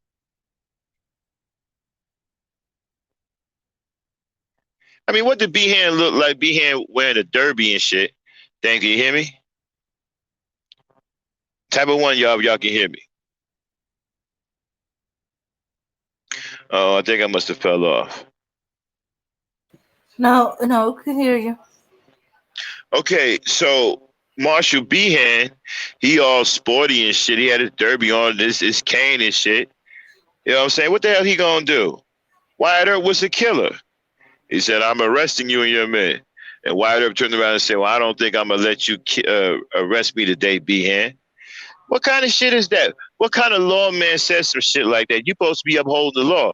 You just broke the law. You just murdered 3 or 4 men. You supposed to get arrested and go to jail. No, I don't think I'll let you arrest me today, Behan. The next time I see a man wearing a red sash, I kill a man wearing it. Let me tell you something. They're very clever on how they set their movies up, right? They set their movies up in a way to where you can condone them murdering people, and you don't think anything of it. They're very clever. White people are very cerebral. They have to be, because they're frail naturally.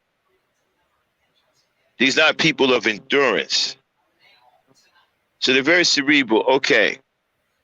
He can get away with exacting any kind of law he wanted to, because they used the cowboys to support that. And so when he says, the next time I see a man wearing a red sash, I kill a man wearing it, you're not going to think about the fact that that man should be innocent until proven guilty. You ain't even thinking about that. All you care about is the fact that he's a part of the murderous cowboy gang who only actually killed 2 people. It wasn't like they was running around the countryside gunning motherfuckers down. They only shot 2 people. Okay?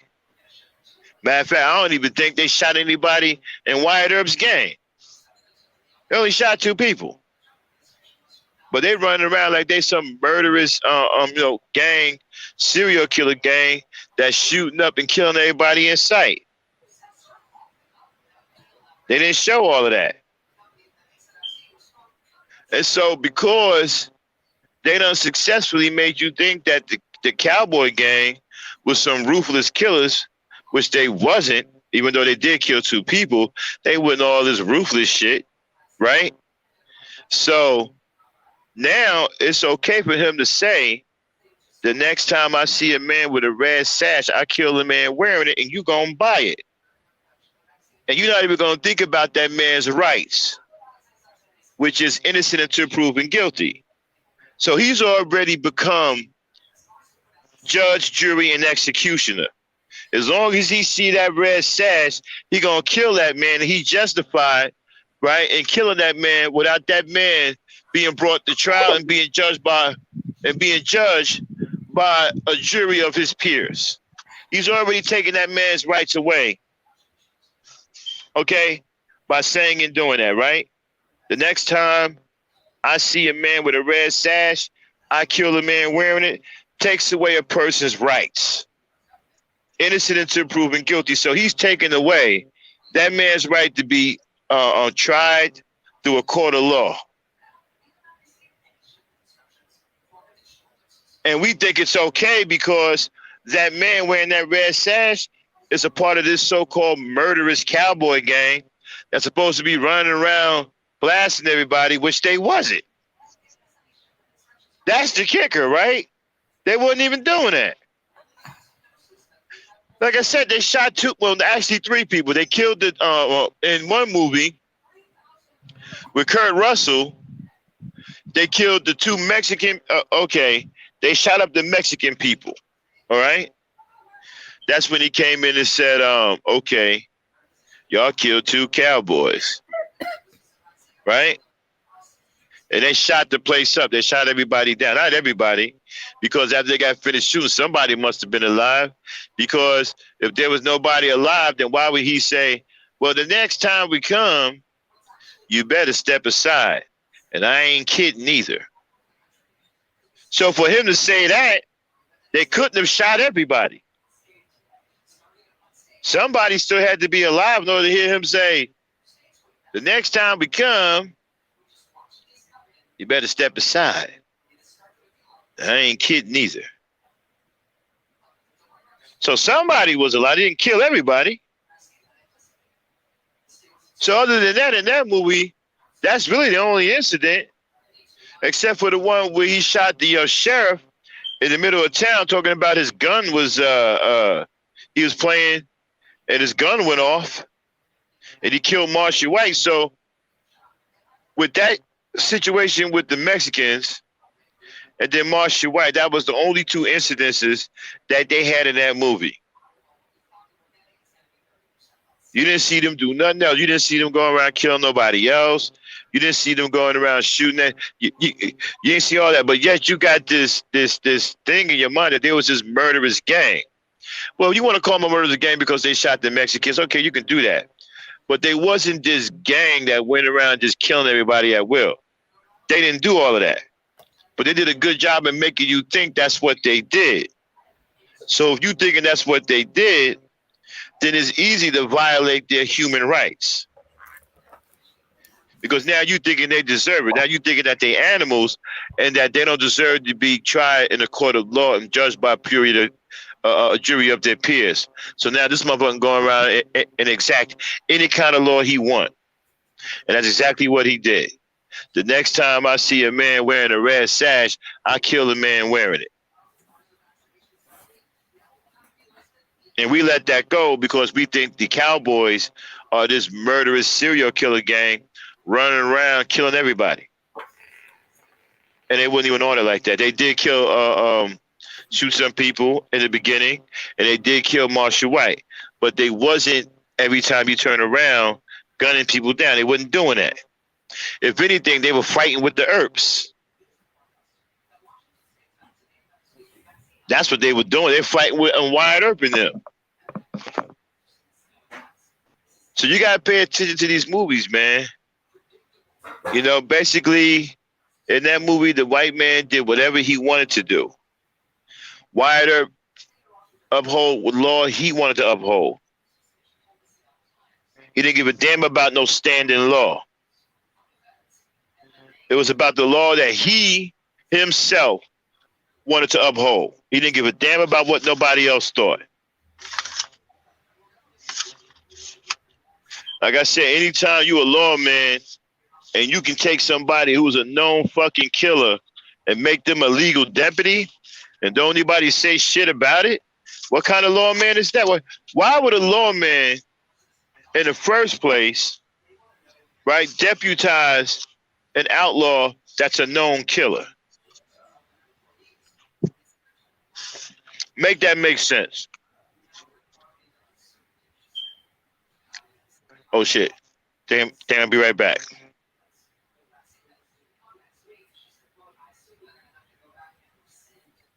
Dame. Oh, where'd Dame go? Damn. I'm coming. I'm here. I'm here. Yeah, I'm here. Hey, Brianna G. All right. Were you listening to what I was saying? Yeah, until I had to take a step away for a minute. Yeah, All right, that hold they on. were that they made the Cowboys look like a murderous gang, so that way they can do anything to them and not um Right. They can let them have violate. to go to court. Exactly. They can violate their laws. Hmm. I'm sorry. They can violate their rights. Well, shoot, that sounds like what's going on today with black folks. Uh-huh. The cops of Wyatt Earth, they try to make us out to be a murderous gang of cowboys. And they just shoot first, ask questions later.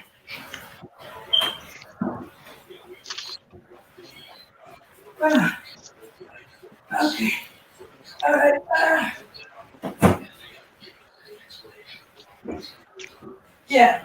So, and because they've been making movies and writing books and making this criminal seem like a hero, that mentality has passed on into the um the current generation of cops.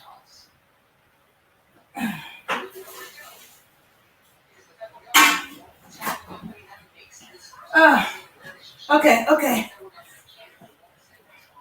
Can y'all still hear me? Max? Uh, Yeah, I got you. okay. All right.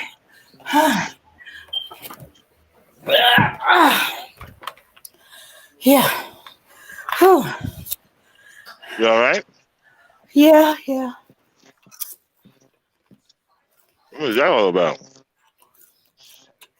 I'm trying to run.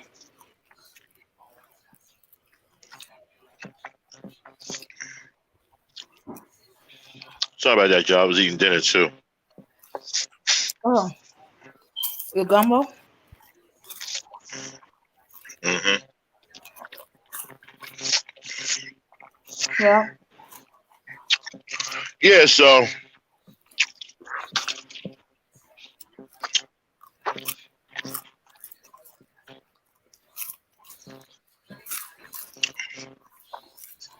if you pay attention to these movies,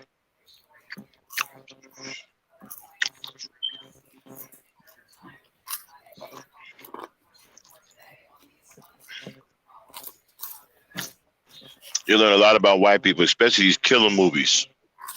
When they're killing people all the time, they're always justifying a way to kill, and they always make themselves be the good people who do all the killing.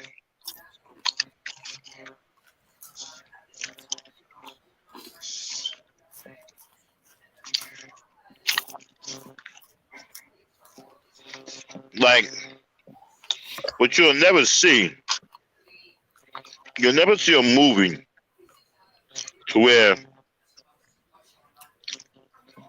they will arrest the bad guys and the bad guys will have their day in court.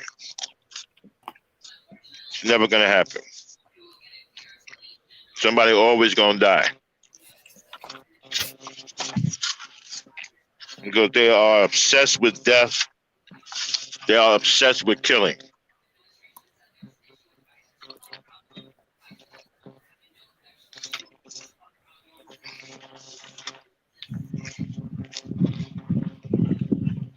I mean, they will sit there all day and watch a movie that don't even have to have any real story to it, right? Which basically what right John Wick is. And just watch somebody go around and kill people.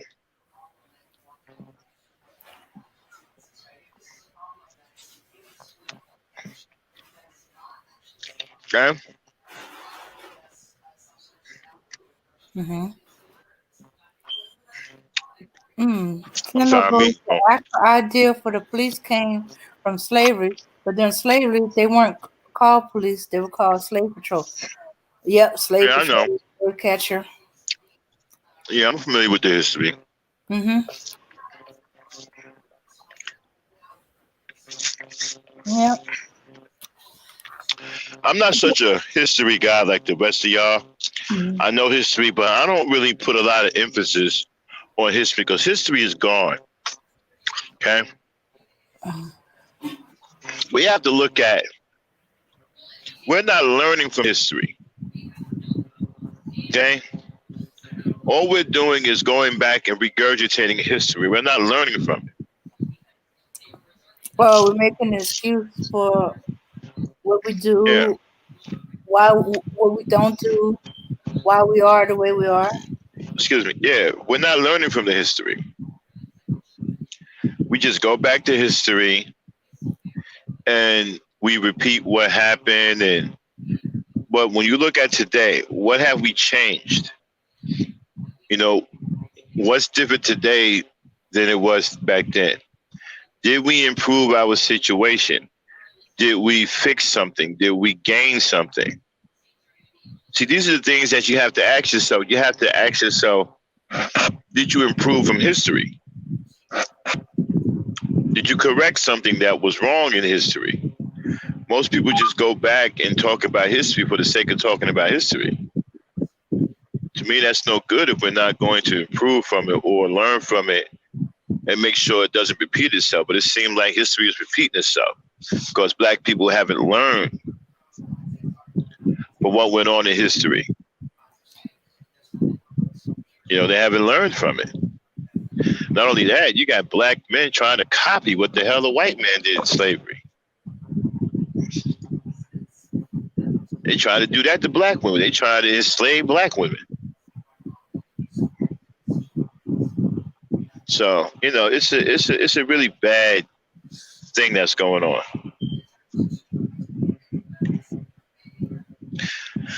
All right, Dame. Mm-hmm. Yeah. Okay. All right, y'all. We're gonna get on out of here. I gotta get some sleep. Yeah, I gotta get ready to go to work tomorrow. Yeah, and we'll finish the football talk another time. And no, the Steelers may have a dislike for Dallas, but the Saints and the Cowboys are much bigger rivalries, especially since they like right next door to each other. Steelers, y'all way Well, up here. We right well, I'm a next door to each other. well, I'm a Steeler fan too. And Uh-huh. we might lose the rest of our games. We just got too many injuries. Oh, I thought the Ravens had a lot more injuries. The Steelers got a lot of No, injuries. still got a lot of injuries. Yeah. Oh. All right, y'all. We're gonna get on out of here. Peace, pound. You. Hey, thank you. The music.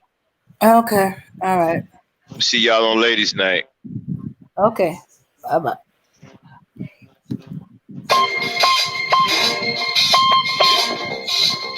Yeah, son. There's mad kids out there getting cream for the non-fed, bro. Yeah, and I've been doing this for a long time.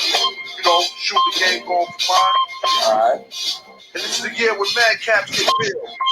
So I'ma spark this line, kick the reel. Bang them out. With all this chaos in the realms of the street, your local street dog got to make heads speak. The average Joe's far too slow for the ghetto pro. You better know, when I hit the streets, I like to glow, I like to glisten. And at the same time, stay low, listen, motherfuck the thing. I'm pursuing the dope. My stilo is symbolic to a kilo. Cash is popping, coke is cooking, beef is copping. Ain't that some shit? A player that's used to living rich is now a sticky kid. Caught up in the ditch. In 94, Giuliani kicked down the door. In 95, niggas flip to stay alive. Peeling caps while I laugh. In the stats, the flow in the half. Remy in the glass, off the boom then I blast. They wanna confine me, sneak up from behind me, bust a cap in my back and put me where they can't find me. They hate to see a young player pay. I don't wanna see that. They rather see him spray. But I'm like Diddy, a Terminator, squeeze the lead off, using verbs and nouns like rounds to blow your head off. Hitting up spots, heating up blocks, investing in stocks like Colombian blow crops. I'm out to get cream and ain't no doubt in my mind. Fuck this broke shit, I'm hit, I get down for mine. I get down for mine, I get down for this, and you wanna put your hands in the air. I get down for mine, I get down for this, on the regular shit, man, no fear. I get down for mine, I get down for this, and you wanna put your hands in the air. I get down for mine, I get down for this, on the regular shit. I hear you wanna be the player. I ain't someplace you play. Let's play a game of real nigga roulette. With this a DOA, as I spray the melee. Contact and punctuation is compared to AK. You in a day, overdose for pure funk. I'm fucking off like Tommy again. But karma's a booty smoke. Decapitated rappers in my trunk. I'm sick, pumping skunk, bouncing with my click, popping mega jump. I'm getting back while the clowns be zigzagging. Once you talk about putting keys, come on, you're nickel bagging. I'm blasting off wings and making doubters believe it. You see, I was packing heaters when jokers was banging cheerleaders. Ain't nothing changed, it's still the same in the rap game. I'm known for banging rookies out the frame. Y'all done forgot who was the pimp from the start. Sipping vintage wine, eating a la carte. I'm phenomenal from the abdominal. Bar comedy, lyrics stick in the brains like barnacle. Never sleep. I'm bringing the drama to the street with techniques and rolling in bleach. Ain't nothing sweet about the street, so I'm poetically ill. I'm pure like cook up and lyrics sound like fish scale. I got the banger at your throat and you ain't showing no signs. Cake death, let them know I get down for mine. I get down for mine. I get down for mine.